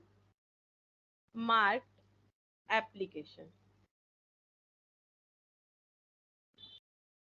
ठीक है, अच्छा, अनमार्क्ड एप्लीकेशन डिस्ट्रीब्यूट होगा और वैल्यू कितना है अनमार्क्ड एप्लीकेशन का, यहाँ पर 20,000। 20,000 को डिस्ट्रीब्यूट करना पड़ेगा। रेशियो क्या बनेगा, 0 है, 37,500 और 32,500, ये रेशियो बनेगा। अच्छा, 37,500 और 32,500 का रेशियो क्या होगा, 5 से डिवाइड करके देखे, 15 से देखते हैं, 32,500 डिवाइडेड बाई 25 करके देखे, और 37,500 डिवाइडेड बाई 25, हाँ 1500 आ रहा है, मतलब ये 1500 आ रहा है और डिवाइडेड बाई 15, आई थिंक ऐसे हो जाएगा, चेक करते हैं। 37,500 इज टू 32,500, 0 0 हटा देते हैं, 25 से डिवाइड करके देखते हैं, मेरे हिसाब से हो जाना चाहिए। 375 डिवाइडेड बाई 25, 15 आ रहा है और 325 डिवाइडेड बाई 25, 13 आ रहा है, ठीक है। तो 15:13 हो जाएगा। कौन सा ratio? Gross liability minus marked application का 15:13। इस रेशियो में अनमार्क्ड एप्लीकेशन को डिस्ट्रीब्यूट करना पड़ेगा। तो यहाँ पर लिख लेते हैं रेशियो कैसे बना। 37,500 और 32,500 का रेशियो 15:13 बनेगा, ठीक है। अच्छा, अब डिस्ट्रीब्यूट करना पड़ेगा ए बी सी और डी, जिसमें ए का तो नील आ गया है, ठीक है। बी का हो जाएगा 20,000, 13 प्लस 15, 28। तो 20,000 डिवाइडेड बाई 28 इंटू 15। तो ये आंसर आ रहा है 10,714। 10,714 माइनस कर देंगे 20,000 ताकि सही आंसर मिल जाए, ठीक है। 10,714, 20,000 माइनस 10,714, तो यहाँ पर आंसर आएगा 9286। ये डी का होगा, ठीक है। इनका भी नील आ रखा है। अच्छा, अब हम लोग यहाँ पर नेट लाइबिलिटी कैलकुलेट कर लेंगे। तो ए का तो कुछ नहीं होगा, इन्होंने तो पहले ही ज्यादा बिकवा दिया, तो लाइबिलिटी तो इनका कुछ है नहीं, ऊपर से दूसरे को बेनिफिट मिल चुका है। 37,500 माइनस 10,714, 26,786। अच्छा, फिर यहाँ पर देखो 32,500 माइनस 9286, 23,214, ठीक है। ये आंसर आ गया। अब दोनों क्वेश्चन हम लोग का अलग अलग इसीलिए हुआ क्योंकि हमें अलग तरीके। हाँ बोल। ম্যাম বলছি এই ধরুন এখানে কমিশনের কথা কিছু বলতো 2%, হ্যাঁ 3%, তাহলে কি এ তো বেশি করছে, তাহলে কি পুরো টাকার উপর কমিশন পেতো নাকি যতটা গ্রস লাইবিলিটি ততটার উপরই পেতো? না, ওটাই তো বললাম না আমি, যে এটা তো বোকামির কাজ না। যখন তোমাকে যদি বেনিফিট অতটারই হবে যেটা তোমার গ্রস লাইবিলিটি, তুমি যদি শুধু শুধু পুরোটা লেখো, যেমন ধরো তুমি এক্সাম দিচ্ছ, তুমি তোমার খাতাতে যেটা লিখছো বন্ধুর খাতাতেও লিখে দিচ্ছ, কিন্তু তার জন্য তো তুমি বেশি নাম্বার পাবে না। তুমি তোমার খাতায় যা লিখেছো সেটারই নাম্বার পাবে, সেরকমই এটাই আমি বললাম তখন কি এ তার গ্রস লাইবিলিটি যা আছে তার উপরই পাবে। সে যদি শুধু শুধু পরিশ্রম করে অন্য কারোর জন্য মানে সেল করায়, সেটা তো অন্য কারো বেনিফিট হবে না, তাহলে সবসময় এখানে গ্রস লাইবিলিটির ওপরেই হবে। এবারে কেউ কম করুক বেশি করুক, গ্রস লাইবিলিটি যেটা সেটার উপরেই কমিশন হবে। তাহলে তাহলে আমি যেটা এক্সেস যেটা আমরা ট্রান্সফার করছি, ধরুন বি কে আর ডি দিচ্ছি, তাহলে ওই ট্রান্সফারটা যেটা হচ্ছে চলে আসছে, তাহলে প্রত্যেক ওরা পার্সেন্টেজ মানে বি আর ডি তে পেয়ে যাবে তাহলে। কেন, বি তো 1.5 লাখের ওপরই পাবে। ও তো এমনিতেই দেখো 1.5 লাখে 90,000 বিক্রি করেছে আর 22,500 বেনিফিট পেয়ে ওর লাইবিলিটি 37,500 দাঁড়িয়েছে, মানে ওকে 37,500 লাইবিলিটি দাঁড়িয়েছে, প্লাস এখানে ওর 10,714 এর বেনিফিট পেলে ওর লাইবিলিটি এটা দাঁড়াচ্ছে। কিন্তু ওকে কমিশন কিসের ওপর, মানে এটা ওকে নিজেকে কিনতে হবে, ও বিক্রি করাতে পারেনি, কিন্তু কমিশন কতর ওপর হ্যাঁ, পাবে? কমিশন মানে প্রথমে প্রথমে লস খেলে সে হতো 7,000-এর উপর সে কমিশন পেতো, এই পেতো না, 90,000-এর উপর পেতো, কিন্তু তাহলে এখন তো সে 26,000-এও নিজের ওকে কিনতে হবে, 26,000টা বাদ দিয়ে তার মধ্যে সে বাদ দিয়ে কমিশন পেয়ে যাবে পুরোটাই। হ্যাঁ, মানে দেখো কমিশন 1.5 লাখের ওপরেই পাবে, কিন্তু যদি এ বা ডি এরা যে এ আর সি যে প্রবলেমটা মানে যে বেনিফিটটা একে দিয়েছে সেটা যদি না দিত, তাহলে ও মাত্র ওকে 60,000টা শেয়ার কিনে নিতে হতো। যদি শুধু মার্কড অ্যাপ্লিকেশনটাই ডিস্ট্রিবিউট করো তাহলে সেক্ষেত্রে দেখবে ওর লাইবিলিটিটা 60,000 দাঁড়াচ্ছে, ঠিক আছে। এবারে ধরো এই নেগেটিভ লাইবিলিটি ডিস্ট্রিবিউশনটা না হতো কোয়েশ্চেনে, মানে এদেরও পজিটিভ থাকতো ফর এক্সাম্পল, ঠিক আছে। তা আর যদি শুধু এখানে যেমন আর যদি শুধু মার্কড অ্যাপ্লিকেশনের বেনিফিটটা হতো, তাহলে বি এর যে রেসপন্সিবিলিটি, ধরো আনমার্ক তো কিছু নেই, তাহলে বি কে এতগুলো কিনতে হতো, নেট লাইবিলিটিটা বেড়ে যেত। এবার নেট লাইবিলিটিটা কম কি করে হতে পারে? আনমার্কড অ্যাপ্লিকেশন ডিস্ট্রিবিউশন হয়ে কম হতে পারে, আর যদি নেগেটিভ লাইবিলিটি ডিস্ট্রিবিউশন হয় তাহলে ওর লাইবিলিটিটা 60,000 থেকে রিডিউস হয়ে 26,786 হচ্ছে, কিন্তু কমিশন তো এটার উপরই পাবে, কমিশনে কোনো চেঞ্জেস নেই। হ্যাঁ, এবার যত সেল করাতে পারবে লাইবিলিটিটা নিজের ওপর থেকে কম হতে থাকবে, কিন্তু এমনিতেও এরা কেপেবল হয় হয় যদি এরা পুরোটা না সেল করাতে পারে পাবলিককে তাহলে ও এতটা পুরো কিনে নেওয়ার জন্য কেপেবল আছে।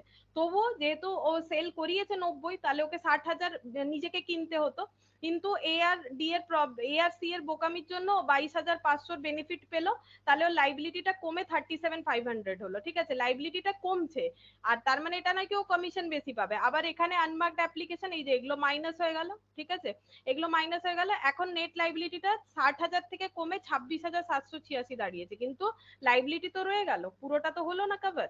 আর লাইবিলিটি যদি না পুরোটা যদি কভার হয়ে যায় তো হয়ে যাবে, কমিশন তো এটার উপরই পাবে, কমিশন সবাই এগুলোর উপর পাবে, না কম না বেশি। বুঝতে পারলে? ওকে ম্যাম, বুঝে গেছি।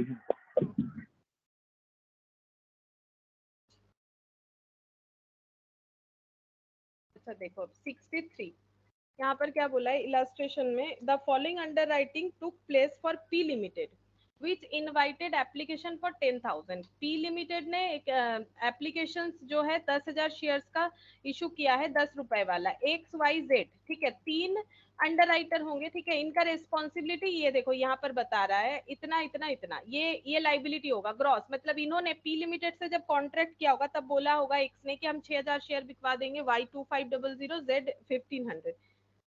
इन addition there were firm underwriting, मतलब जब ये लोग कंपनी के साथ बात करने गए तो इन्हें लगा कंपनी तो बड़ा अच्छा है, हमें भी इस पे शेयर्स खरीद लेना चाहिए।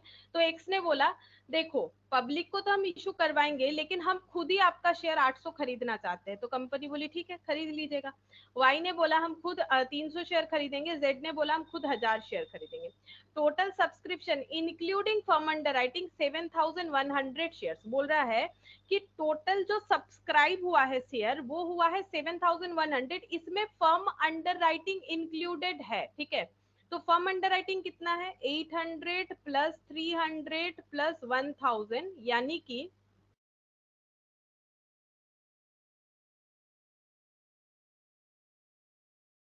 2,100, ठीक है, फर्म अंडर राइटिंग है 2,100।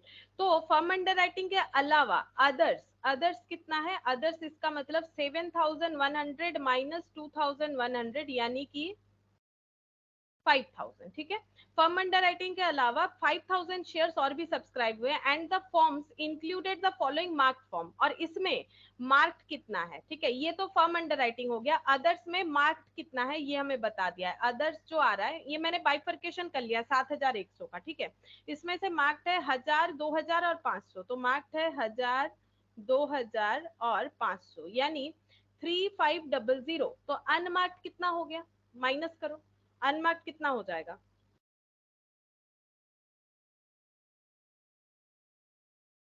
हाँ 1,500, हाँ 1,500 आ रहा है अनमार्क्ड, ठीक है। तो 7,100 जो सब्सक्राइब हुआ है उसमें कितने तरह का शेयर सब्सक्राइब हुआ है, बोल रहे हैं कि अंडर राइटर ने जो बोला था कि हम लोग खुद से खरीदेंगे इतना इतना, तो इतना सब्सक्राइब हुआ है, ठीक है। तो बाकी किसने सब्सक्राइब करवाए, तो अंडर राइटर के मेहनत से 3,500 बिक गया है और कंपनी के मेहनत से 1,500 बिक गया है, टोटल 7,100। टारगेट था 10,000 का, ठीक है, टारगेट था 10,000 का। So the allocation of liability of the underwriter if firm underwriting is treated as unmarked application, बोल रहा है कि ये बताओ कि अंडर राइटर का लाइबिलिटी कितना होगा अगर फर्म अंडर राइटिंग को भी हम लोग अनमार्क्ड एप्लीकेशन में ट्रीट कर रहे हैं और फर्म अंडर राइटिंग को हम लोग मार्क्ड एप्लीकेशन में ट्रीट कर रहे हैं। मतलब इसका मतलब ये है कि मार्क्ड और अनमार्क्ड का मतलब क्या होता है, मार्क्ड मतलब हम लोग ये मानते हैं कि ये सारे शेयर्स इस पर्टिकुलर अंडर राइटर ने सेल करवाया है जिसका स्टैंप लगा हुआ है, ठीक है। अनमार्क्ड का मतलब जो कंपनी ने बिक पाया है। अगर हम लोग ये मानते हैं कि फर्म अंडर राइटिंग का जो बेनिफिट है, फर्म अंडर राइटिंग जो है वो अनमार्क्ड एप्लीकेशन है, मतलब कंपनी के थ्रू से हुआ है, ठीक है।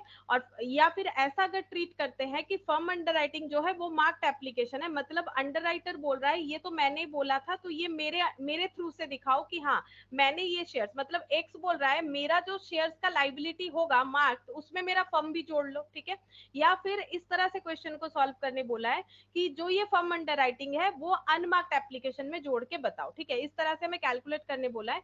तो दोनों केसेस में हमारा लाइबिलिटी अंडर राइटर्स का क्या होगा, तो देखो कैसे करके होगा, सेम तरीके से ही होगा, जस्ट जैसे कंसेप्ट हमें यूज करने के लिए बोला है हम लोग वैसे ही कर लेंगे। अच्छा इसके बाद कुछ है चेक कर लेते हैं, नहीं ठीक है। illustration 63.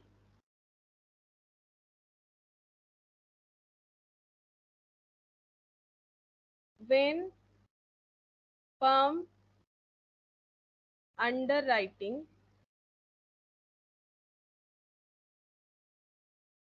is treated as unmarked application.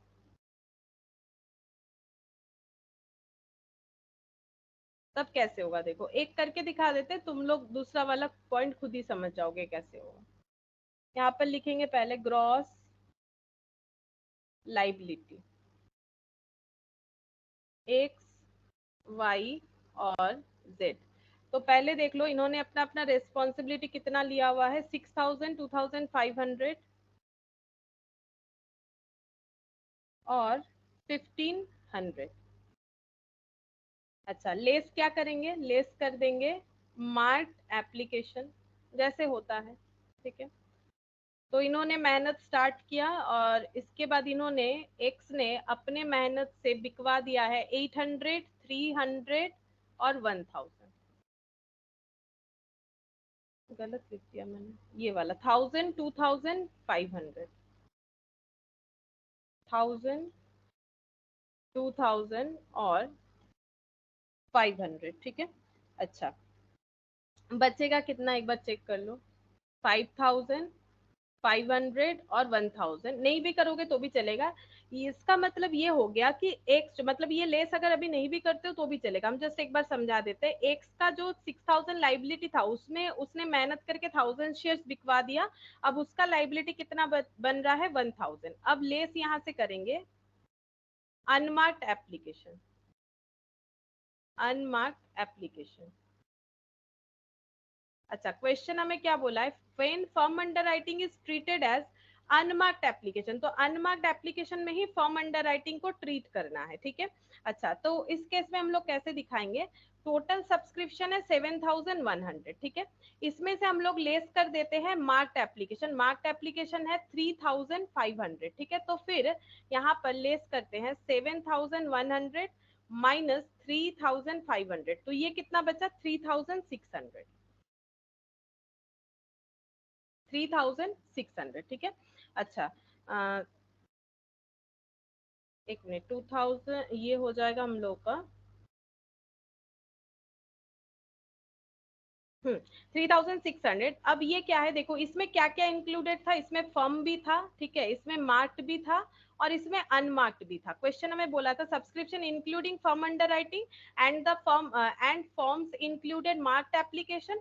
तो फर्म अंडरराइटिंग इंक्लूडेड है, मतलब ये हो गया 800 और 300 1100, मतलब 2100, आई थिंक 2100, 8, 9, 10, 11, हाँ 2100 मार्क्ड है। अनमार्क्ड में मार्क्ड में 3500, 2100 फर्म है, मार्क्ड है 3500। तो अनमार्क्ड कितना होगा, ये देखो मैंने कैलकुलेट किया था यहाँ पर, 2100 प्लस 3500 माइनस 7100। तो अनमार्क्ड था हम लोग का 1500। लेकिन क्वेश्चन हमें बोल रहा है कि फर्म को भी अनमार्क्ड में जोड़ लो, पहला केस फर्म को भी अनमार्क्ड में जोड़ लो। तो अनमार्क्ड में अगर फर्म जुड़ जाएगा तो टोटल अनमार्क्ड कितना हो जाएगा, ये रहा 3600। मतलब अगर हम लोग सिर्फ यहाँ से मार्क्ड हटाएंगे और बाकी पूरा का अनमार्क्ड मान लेंगे, जबकि ये पूरा अनमार्क्ड नहीं है, इसमें फर्म भी है, लेकिन क्वेश्चन हमें बोल रहा है कि फर्म अंडरराइटिंग को अनमार्क्ड ट्रीट करो, ठीक है। तो फर्म को अलग से दिखाने का जरूरत नहीं है, अनमार्क्ड का कैलकुलेशन में फर्म को हम लोग ऐड कर लेंगे।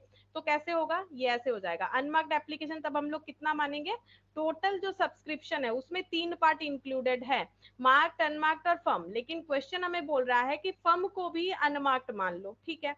तो यहाँ से हम लोग मार्क्ड हटा देते हैं, तो ये हो जाएगा 3500, 3600, ठीक है। अब इसे हमें डिस्ट्रीब्यूट करना पड़ेगा। अब कुछ नहीं बोला है तो ग्रॉस लाइबिलिटी रेशियो में हो जाएगा, मतलब ये रेशियो जो है बनेगा 5 से अगर हम लोग डिस्ट्रीब्यूट करते हैं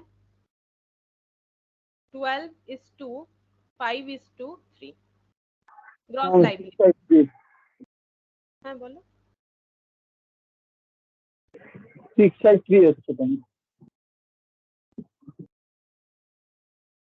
বুঝতে পারলাম না, কথাটা না কেটে যাচ্ছে।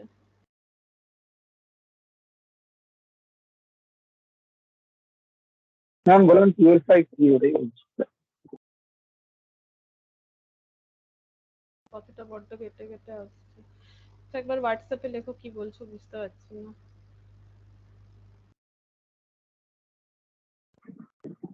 ম্যাম শুনতে পাচ্ছেন? হ্যাঁ এবারে শুনতে পাচ্ছি, বলো। ম্যাম 1253 ওটাই বলছি। আচ্ছা আচ্ছা,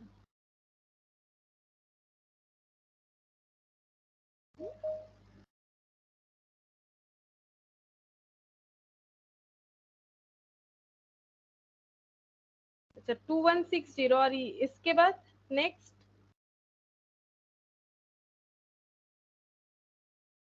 900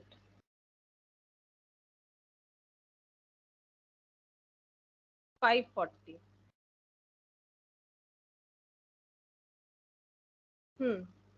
अनमार्क्ड, अब इसमें लेस कर दो।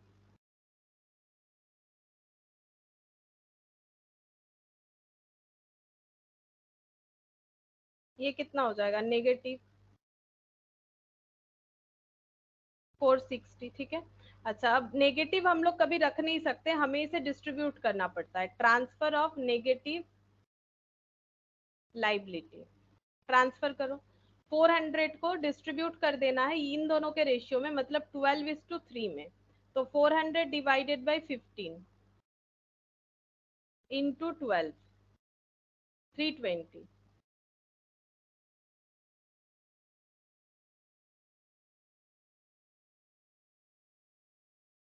80।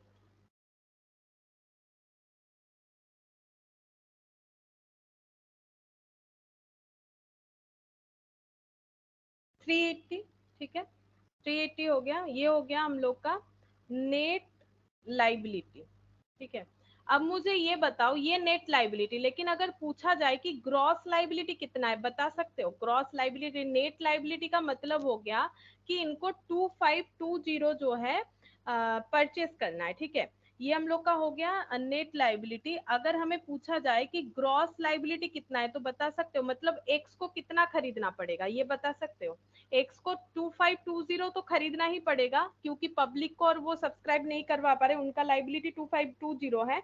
प्लस उन्हें और कितना खरीदना पड़ेगा, जो उन्होंने कमिटमेंट कर रखा है, कमिटमेंट जो कर रखा है 800, वो भी तो खरीदना पड़ेगा। तो ग्रॉस लाइबिलिटी कितना है, 2520 प्लस 800।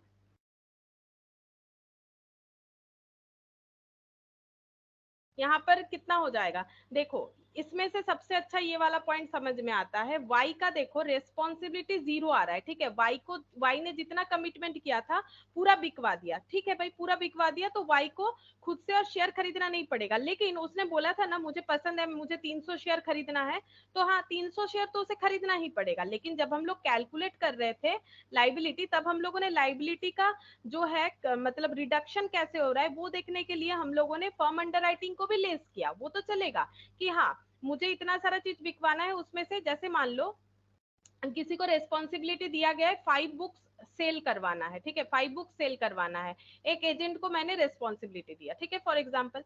अब उसने बोला मुझे बुक्स पसंद आए, एक बुक तो मैं खुद खरीदूंगा, ठीक है। अब इसका मतलब इनको 4 बुक बिकवाना है, तो अगर इन्होंने 4 बुक बिकवा दिया तो इनका रेस्पॉन्सिबिलिटी कुछ भी नहीं बचा, ठीक है। मतलब इन्होंने 4 के 4 बुक्स बिकवा दिए, लेकिन इनको खुद तो अपना एक बुक खरीदना पड़ेगा ना, क्योंकि इन्होंने पब्लिक में तो 4 ही बुक इशू किए होंगे, एक तो अपने पास रखा होगा क्योंकि इनको पसंद आया था, ये खुद खरीदेंगे बोले थे, तो ये अपने पास रिजर्व में रखे होंगे। तो वैसे देखो तो नेट लाइबिलिटी 0, ठीक है, क्योंकि 5 बुक का 5 बुक ही बिक गया, लेकिन एक तो खुद खरीदेंगे बोले थे ना। तो ये कैसे चेक करेंगे, अच्छा मेरा 5 बुक में मैंने 4 तो पब्लिक को बिकवा दिया, एक जो है वो मेरा फर्म अंडर राइटिंग है, मतलब मैंने खुद खरीदने का प्रॉमिस किया था, तो ये भी मेरा सेल हो गया मान लो, तो मेरा अभी खुद का खरीदने का रेस्पॉन्सिबिलिटी 0 है। लेकिन हाँ खुद का खरीदने का रेस्पॉन्सिबिलिटी 0 है, लेकिन खुद जो बोले थे एक बुक खरीदोगे तो खरीदो, उसका पैसा दो, ठीक है। तो उसी तरह से यहाँ पर जब हम लोग ग्रॉस लाइबिलिटी निकाल रहे हैं तो फर्म अंडर राइटिंग तो हमारा उसमें आएगा ही, ठीक है, फर्म अंडर राइटिंग तो आएगा ना। इसीलिए ये देखो यहाँ पर 380 प्लस इन्होंने जो प्रॉमिस कर रखा था कि हाँ हम इतना खरीद लेंगे, दैट इज 1380, ठीक है, 1380 ये हो जाएगा ग्रॉस लाइबिलिटी। तो ग्रॉस लाइबिलिटी का मतलब ये होता है, ये चीज बहुत से लोगों को कंफ्यूजन होता है कि ये ऐड क्यों हुआ। ये ऐड इसीलिए हुआ, हम लोग पहले चेक कर रहे थे कि रेस्पॉन्सिबिलिटी कितना आ रहा है, ठीक है। लेकिन अगर ये बताया जाए क्या एक्स का कोई भी रेस्पॉन्सिबिलिटी नहीं बच रहा है, ये आंसर वाई से सबसे अच्छा समझ में आएगा। वैसे तो देखो वाई ने अपना प्रॉमिस पूरा कर दिया, लेकिन ये फर्म अंडर राइटिंग जब हम लोगों ने डिस्ट्रीब्यूट किया, जब हम लोगों ने अनमार्क्ड एप्लीकेशन का डिस्ट्रीब्यूशन किया, तो फर्म अंडर राइटिंग यहाँ पर भी इंक्लूडेड लिया ना, 3600 में वो इंक्लूडेड ले रखा था। तो फर्म अंडर राइटिंग का भी हम लोगों ने यहाँ पर बेनिफिट लेके लेस करके दिखा दिया, ठीक है। जैसे मैंने बोला कि 5 बुक सेल करवाना है और किसी ने बोला कि हम 1 बुक खुद खरीदेंगे, तो उन्होंने अपना लाइबिलिटी कैसे चेक किया, 5 में से 4 बुक पब्लिक को बिक गए, बचा एक, ठीक है। और वो एक मैंने खरीदने का प्रॉमिस किया था, तो मेरा अभी कोई भी लाइबिलिटी नहीं है। ये तो नहीं होता है ना, एक लाइबिलिटी तो है, एक तो खरीदना पड़ेगा खुद को, ठीक है। पहले से बताया था कि खुद खरीदेंगे, तो एक तो खरीदना पड़ेगा, तो ये फर्म अंडर राइटिंग यहाँ पर आ जाएगा। अच्छा, अब देखो यहाँ पर नेक्स्ट क्या बोल रहा है, firm underwriting is treated as marked application. अगर फर्म अंडर राइटिंग को मार्क्ड एप्लीकेशन ट्रीट करेंगे, इन दैट केस हमारा आंसर में क्या चेंजेस आ जाएगा। तो देखो यहाँ पर X Y Z gross liability,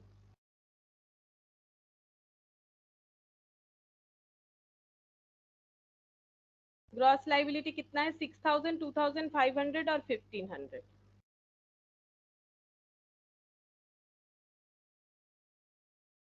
less कर देंगे मार्क्ड एप्लीकेशन। अभी मार्क्ड एप्लीकेशन हमें कितना कितना लिखना पड़ेगा पता है। मार्क्ड एप्लीकेशन वैसे तो यहाँ पर दिख रहा था 1000 है, लेकिन इसमें अगर फर्म अंडर राइटिंग भी ऐड कर लेंगे तो 1000 प्लस 800, क्योंकि बोला है फर्म अंडर राइटिंग को मार्क्ड में ट्रीट करो, तो एक्स का मार्क्ड हो जाएगा 1000 प्लस 800, 1800, ठीक है। ऐसा क्वेश्चन हमें बोल रहा है तभी कर रहे हैं।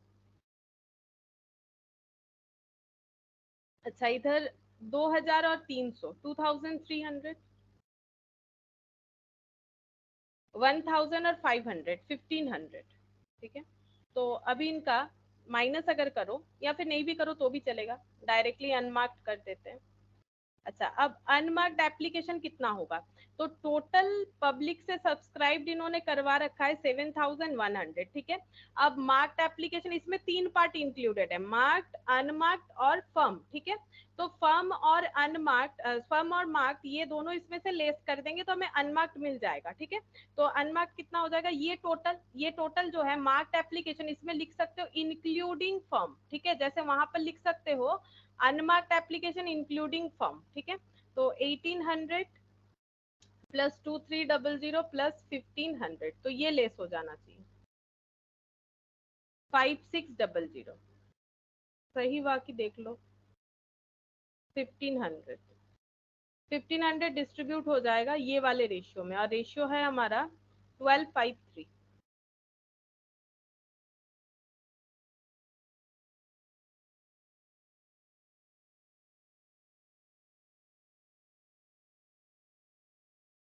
सेवेंटी फाइव इंटू 12, 900,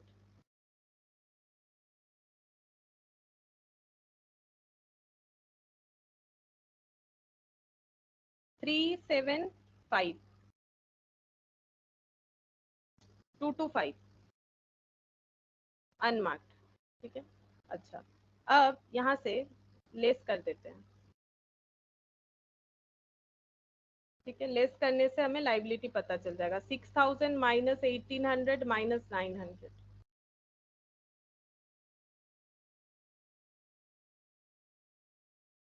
3300, ये नेगेटिव हो जाएगा, 2500 माइनस 2300, रेस्पॉन्सिबिलिटी बचा था 200, बेनिफिट मिला 375 का, यानी एक्स्ट्रा हो गया 175, ये 225 नेगेटिव। अब हम लोग यहाँ पर ट्रांसफर करेंगे, ट्रांसफर ऑफ नेगेटिव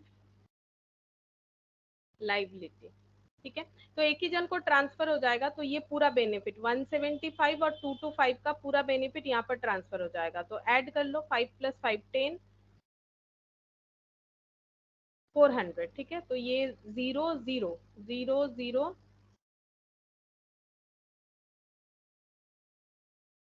4900, ठीक है।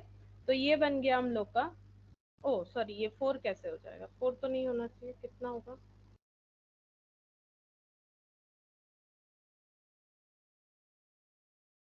अच्छा 2, ठीक है 2900, ये हो गया नेट लाइबिलिटी। अगर कोई पूछे ग्रॉस लाइबिलिटी क्या कुछ है, ग्रॉस लाइबिलिटी बिल्कुल है, फर्म अंडर राइटिंग था ना, तो नेट लाइबिलिटी 2900 आया फर्म अंडर राइटिंग को लेस करने के बाद। तो 2900 तो सारे बेनिफिट लेने के बाद भी इन्हें खरीदना पड़ेगा, प्लस खुद का जो कमिटमेंट था कंफर्म 800 वो भी परचेस करना पड़ेगा। तो ये हो जाएगा 3700। ये सिर्फ तभी ऑकवर्ड होता है अगर हम लोग का कोई ये है, मतलब क्या बोलते हैं उसे, कोई हम लोगों का फर्म अंडर राइटिंग है तभी, ठीक है। मतलब इसको ग्रॉस लिखोगे तो कंफ्यूज मत हो जाओ ऊपर वाले के साथ, ये नेट लाइबिलिटी फिर से हम लोग रिकैलकुलेट कर सकते हैं, ठीक है।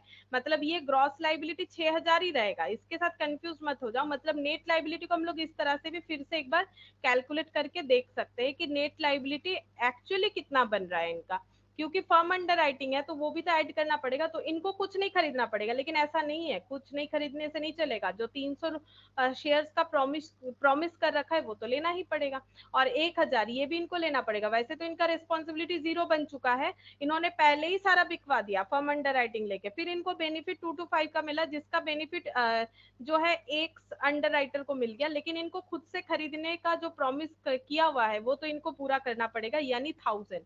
तो ये net liability after all calculate होके इतना आ जाएगा, ठीक है। अच्छा, इसमें और कुछ नहीं है, ये हो गया कंप्लीट। अब देखो 64 नंबर में क्या बोला है। 64 नंबर में बोल रहा है mister x underwrite 60% of an issue 20,000 of 100 each of ABC limited. X जो है अंडर राइटर, उसने 60% इशू करवाने का बोला है 20,000 का, मतलब पार्शियल रिस्पॉन्सिबिलिटी लिया गया है। बाकी कंपनी का फिर 40% का होगा। 100 ईच एबीसी लिमिटेड कंपनी का नाम है। He has also agreed for a firm under writing. इन्होंने 1600 शेयर्स अपने ही खरीदने का प्रॉमिस कर रखा है। वैसे इनका रिस्पॉन्सिबिलिटी बनता है 20,000 का 60%, यानी कि 12,000, उसमें से 1600 तो ये फर्म अंडर राइटिंग करेंगे बोल रहे हैं, ठीक है। Firm under writing the company received application for 13,600। Company का 20,000 में से कंपनी का एप्लीकेशन आया है 13,600, out of which 8,000 marked application. इसमें से 8,000 जो है मिस्टर एक्स ने बिकवा दिया है। Determine the number of shares to be taken up by mister X. Mister X को कितना शेयर्स लेना पड़ेगा, मतलब कितना खरीदना पड़ेगा। If the underwriting contract provides that no abatement would be allowed in respect of shares taken of firm, ठीक है।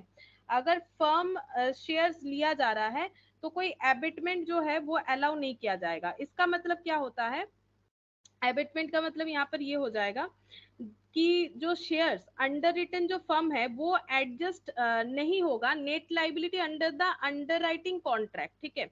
नेट लाइबिलिटी के साथ ये एडजस्ट नहीं होगा। हम बताते हैं कैसे होगा। ये देखो, अगर कॉन्ट्रैक्ट में बोला गया है कि not abatement would be allowed in respect of the share taken up firm, तब कैसे होगा हम दिखा देते हैं, समझ में आ जाएगा। ये देखो 64, ठीक है। पहले हम लोग चेक करते हैं कि जो अंडर राइटर है इनका ग्रॉस लाइबिलिटी कितना है। Gross liability of mister x 20,000 company का टोटल शेयर है, उसमें से 60% का लाइबिलिटी लिया हुआ है इनका, तो ये हो गया 12,000 शेयर्स को सेल करवाने का इनका रेस्पॉन्सिबिलिटी बनता है, ठीक है। अच्छा, इसके बाद 1600 फर्म अंडर राइटिंग लिया हुआ है। अब लिखते हैं नंबर ऑफ अनसब्सक्राइब्ड शेयर। देखो नंबर ऑफ अनसब्सक्राइब्ड शेयर्स कैसे निकालेंगे। टोटल शेयर पब्लिक को ऑफर कितना किया गया है 20,000, ठीक है। और कंपनी के पास एप्लीकेशन आ चुके हैं 13,600 शेयर्स का, ठीक है।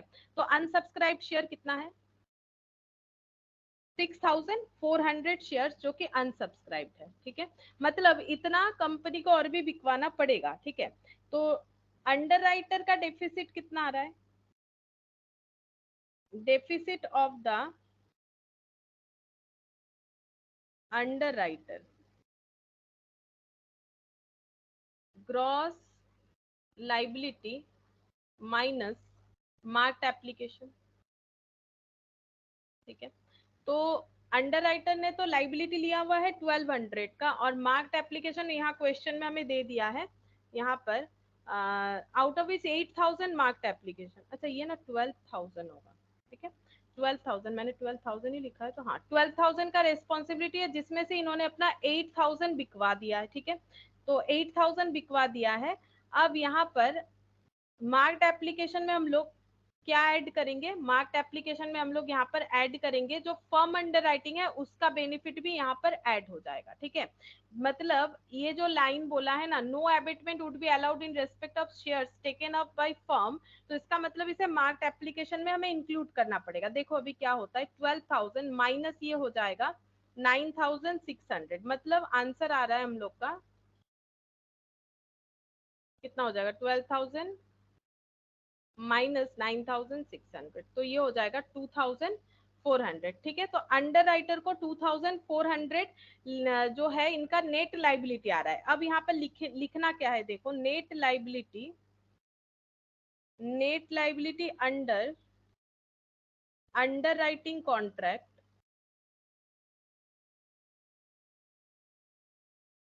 कितना होगा 6400 और 2400 विच इज लोअर, तो यहाँ पर आंसर आ जाएगा 2400। मतलब पहला बात ये है कि अगर क्वेश्चन में हमें बोला है कि no abatement would be allowed in respect of share taken up firm, ठीक है तब हमें इसे मार्क्ड एप्लीकेशन में लेना पड़ेगा, और अंडर राइटर का लाइबिलिटी क्या हो जाएगा, जो डेफिसिट आया और जो कंपनी के तरफ से डेफिसिट आ रहा है विच एवर इज लोअर, ठीक है विच एवर इज लोअर यानी यहाँ पर 20400 होगा।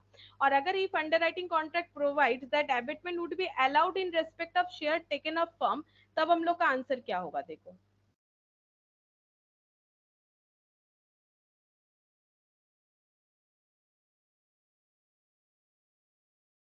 अच्छा एक सेकंड, एक काम करते हैं हम पहले थोड़ा सा ये लिखवा देते हैं, नहीं तो समझ में नहीं आएगा। एक काम करते हैं यहाँ पर जगह रख देते हैं, यहाँ हो जाएगा, हम यहाँ पर लिख के दिखाते हैं नो एबेटमेंट इज अलाउड, तब क्या होता है, और एबेटमेंट इज अलाउड तब क्या होगा, ये पहले लिख देते हैं नहीं तो नहीं समझ में आएगा। This means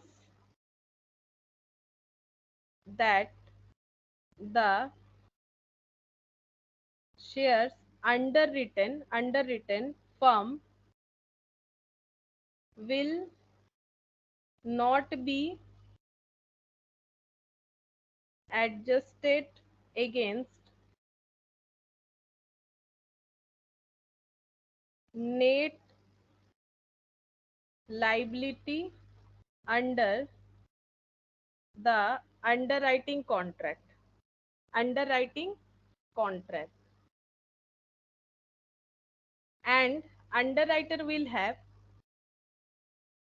underwriter will have to subscribe them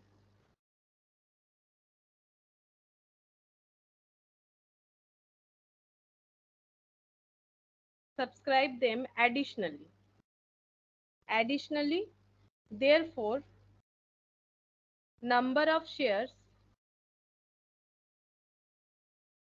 to be taken up by the underwriter equal to net liability plus firm underwriting, ठीक है फर्म अंडरराइटिंग मतलब क्या बोल रहा है, देखो अगर कोई एबेटमेंट नहीं मिल रहा है तो इसका मतलब क्या बोल रहा है, this means that the shares underwriting firm, जो फर्म अंडर राइटिंग होगा will not be adjusted against net liability के अगेंस्ट में एडजस्ट नहीं होगा, मतलब लाइबिलिटी को कम कर दिया गया है। मतलब हम लोग ये नहीं बोल सकते जैसे कि मैंने यहाँ पर दिखाया, ठीक है कि हम लोग ये नहीं बोल रहे नेट लाइबिलिटी सिर्फ इतना है, ये एडजस्ट नहीं हो गया है, इसको 800 और भी खरीदना पड़ेगा यानी 3700, ठीक है ये वाला केस हो गया। इसीलिए देखो यहाँ पर लिखा है एडजस्ट नहीं होगा underwriting contract and underwriter will have to subscribe the additional, मतलब number of shares to be taken up by the underwriter, net liability plus firm underwriting, जैसा कि अभी तक हम लोगों ने क्वेश्चन में करके देखा, ठीक है। और अगर एबेटमेंट अलाउड होता है, इन दैट केस क्या हो जाएगा, this means that shares underwritten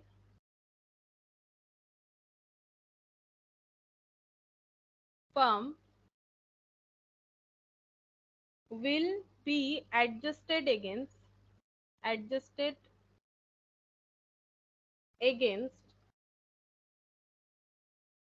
net liability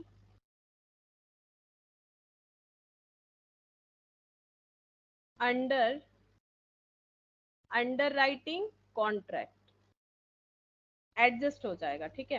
underwriting contract, hence number of shares to be taken up by underwriter, net liability under underwriting contract, मतलब जो लेस वेस करके आ रहा है, और फर्म अंडरराइटिंग या फिर फर्म अंडरराइटिंग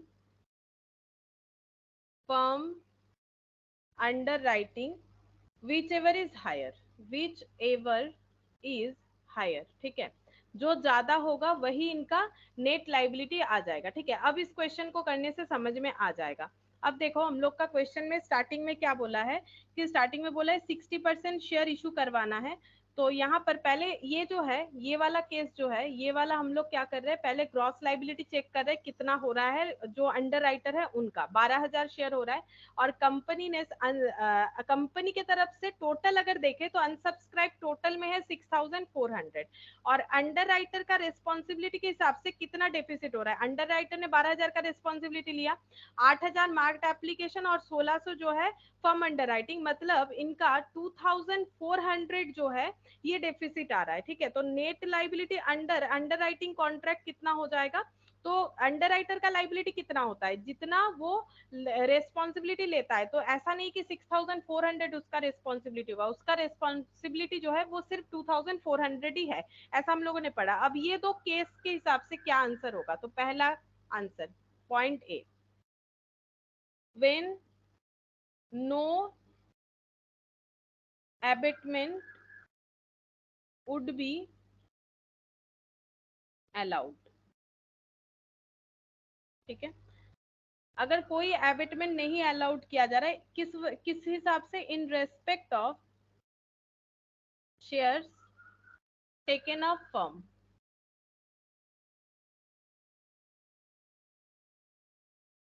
ठीक है। तो इसका मतलब अगर कोई एबेटमेंट नहीं होगा तो नेट लाइबिलिटी कैसे कैलकुलेट होगा, नेट लाइबिलिटी जो है प्लस फर्म अंडर राइटिंग, मतलब ये जो 2,400 आ रहा है ये तो इन्हें पे करना ही पड़ेगा, ये तो इन्हें खरीदना ही पड़ेगा, प्लस 1,600 का फर्म अंडर राइटिंग। तो पहले केस में आंसर हो जाएगा नेट लाइबिलिटी का, नेट लाइबिलिटी इनको 2,400 तो इनका नेट लाइबिलिटी आ ही रहा है, ये तो इनको बेयर करना ही है, प्लस इनको 1,600 शेयर्स और भी लेना पड़ेगा। इस तरीके से हमें कैलकुलेट करना पड़ेगा, यानी ये हो जाएगा, मतलब इन्हें फर्म अंडर राइटिंग लेस करके जो बेनिफिट मिल रहा था वो नहीं दिया गया। ये देखो यहाँ पर वही लिख रहा है, this means that the share under writing firm will not be adjusted against net liability. अगर एडजस्टेड हो जाता है तो फिर लाइबिलिटी यही बचेगा, फिर ऐड नहीं होना चाहिए था। मतलब हम लोग ये मान रहे हैं कि जो एडजस्ट हो रहा है वो नेट लाइबिलिटी को नहीं बता रहा है। मतलब आप वो लेस कर लो, आप वो लेस कर लो कैलकुलेट करने के लिए, लेकिन आपने जो प्रॉमिस किया है वो तो आपको बाद में लेना ही पड़ेगा अगर कोई एबेटमेंट प्रोवाइडेड नहीं है। लेकिन अगर एबेटमेंट प्रोवाइडेड है, इन दैट केस क्या होगा, when abatement would be allowed, मतलब एबेटमेंट यानी एडजस्टमेंट करना अलाउड है फर्म अंडर राइटिंग का, in respect of share taken up as firm, ठीक है। तब हमें क्या बोला जा रहा है, अगर हम लोगों को एबेटमेंट मिल रहा है, इन दैट केस हम लोग का नेट लाइबिलिटी क्या हो जाएगा, नेट लाइबिलिटी हो जाएगा सिर्फ और सिर्फ 2400, ठीक है, सिर्फ और सिर्फ 2400, तब हम लोग का नेट लाइबिलिटी इसमें 1600 ऐड नहीं होगा, मतलब हमें ये बेनिफिट दिया जा रहा है, ठीक है। यहाँ पर हमारा क्या हो जाएगा, विच एवर इज हायर, ये देखो क्या बोला है, net liability under underwriting contract और firm underwriting whichever is higher, तो net liability under underwriting contract 2400 और firm underwriting 1600 whichever is higher, तो विच एवर इज हायर, तो हायर वैल्यू हम लोग का है 2400, तब हम लोग इस तरह से जो है कैलकुलेट करेंगे अगर क्वेश्चन में हमें ऐसा बता दिया है। तो मतलब बात इतना सही है कि फर्म अंडर राइटिंग देखो, इनका रेस्पॉन्सिबिलिटी कितना था 12,000, इन्होंने अपने कोशिश से 8,000 बिकवाया, तो इनको और कितना बिकवाना था, इनको और बिकवाना चाहिए था 8, 9, 10, 11, 12, और भी इन्हें 4,000 बिकवाना चाहिए था। अब इन्होंने खुद प्रॉमिस किया था कि 1600 खरीदेंगे, ठीक है। अब 1600 खुद खरीद लेंगे तो इनके पास नेट लाइबिलिटी बनता है 2400। अब अगर हमें एबेटमेंट दिया, नो एबेटमेंट मतलब हमें ये एडजस्ट करने का बेनिफिट नहीं दिया जाएगा, तब हमें ये बोला जाएगा आपको 2400 तो खरीदना पड़ेगा, क्योंकि आपने 12,000 में से 2400 अभी तक नहीं बिकवा पाए, लेकिन ये 1600 तो खुद का काउंट कर रखे हो ना, तो ये भी ऐड कर लो, इसका बेनिफिट नहीं मिलेगा, मतलब आपको 4,000 सेल करवाना पड़ेगा, ऐसा इनका मानना है। मतलब इनका मानना ये है कि आपका ग्रॉस लाइबिलिटी जो 12,000 है ना, वो सिर्फ बाहर वालों के लिए है, ठीक है, मतलब आपका जो रेस्पॉन्सिबिलिटी 12,000 है वो सिर्फ बाहर वालों के लिए है। आप जो 1600 फर्म अंडर राइटिंग कर रहे हो ना, वो पर्सनल है, ठीक है, वो प्राइवेट वे से जा रहा है, ऐसा माना जा रहा है, मतलब ये प्राइवेट वे हो गया और ये पब्लिक वे हो गया, तभी तो इनको 12,000 तो सेल करवाना ही पड़ेगा पूरा पब्लिक को ही। ये देखो 12,000 से 8,000 लेस कर दो, कितना होता है 4,000, इनको फिर से वही 4,000 का ही रेस्पॉन्सिबिलिटी दे दिया, मतलब आपको 12,000 पूरा पब्लिक को बिकवाना है, 1600 जो आपका फर्म अंडर राइटिंग है वो प्राइवेटली काउंट हो रहा है, मतलब आपको बेनिफिट उसका 12,000 पे नहीं मिलेगा, इसको बोला जाता है नो एबेटमेंट। लेकिन अगर एबेटमेंट दिया जा रहा है तब हमें नेट लाइबिलिटी कैसे कंसिडर करना है, जो नेट लाइबिलिटी आएगा या फिर फर्म अंडर राइटिंग जो हायर होगा वही इनका नेट लाइबिलिटी माना जाएगा, तो ये 2400 इसका नेट लाइबिलिटी माना जाएगा, ठीक है। तो यहाँ पर इस तरीके से कंसीडर होगा, तो अगर कभी क्वेश्चन में पूछ ले कि एबेटमेंट अलाउड और नॉट अलाउड, तो हमें इस तरह से कंसीडर करना पड़ेगा। तो ये हम लोग का 64th नंबर हो गया, ठीक है। इसके बाद और भी कुछ क्वेश्चंस है, बस एक ही है, ठीक है, तो और एक ही है, तुम लोग इसको करके देख सकते हो या फिर नेक्स्ट क्लास में हम करवा देंगे, ठीक है। फिर आज इतना ही करते हैं।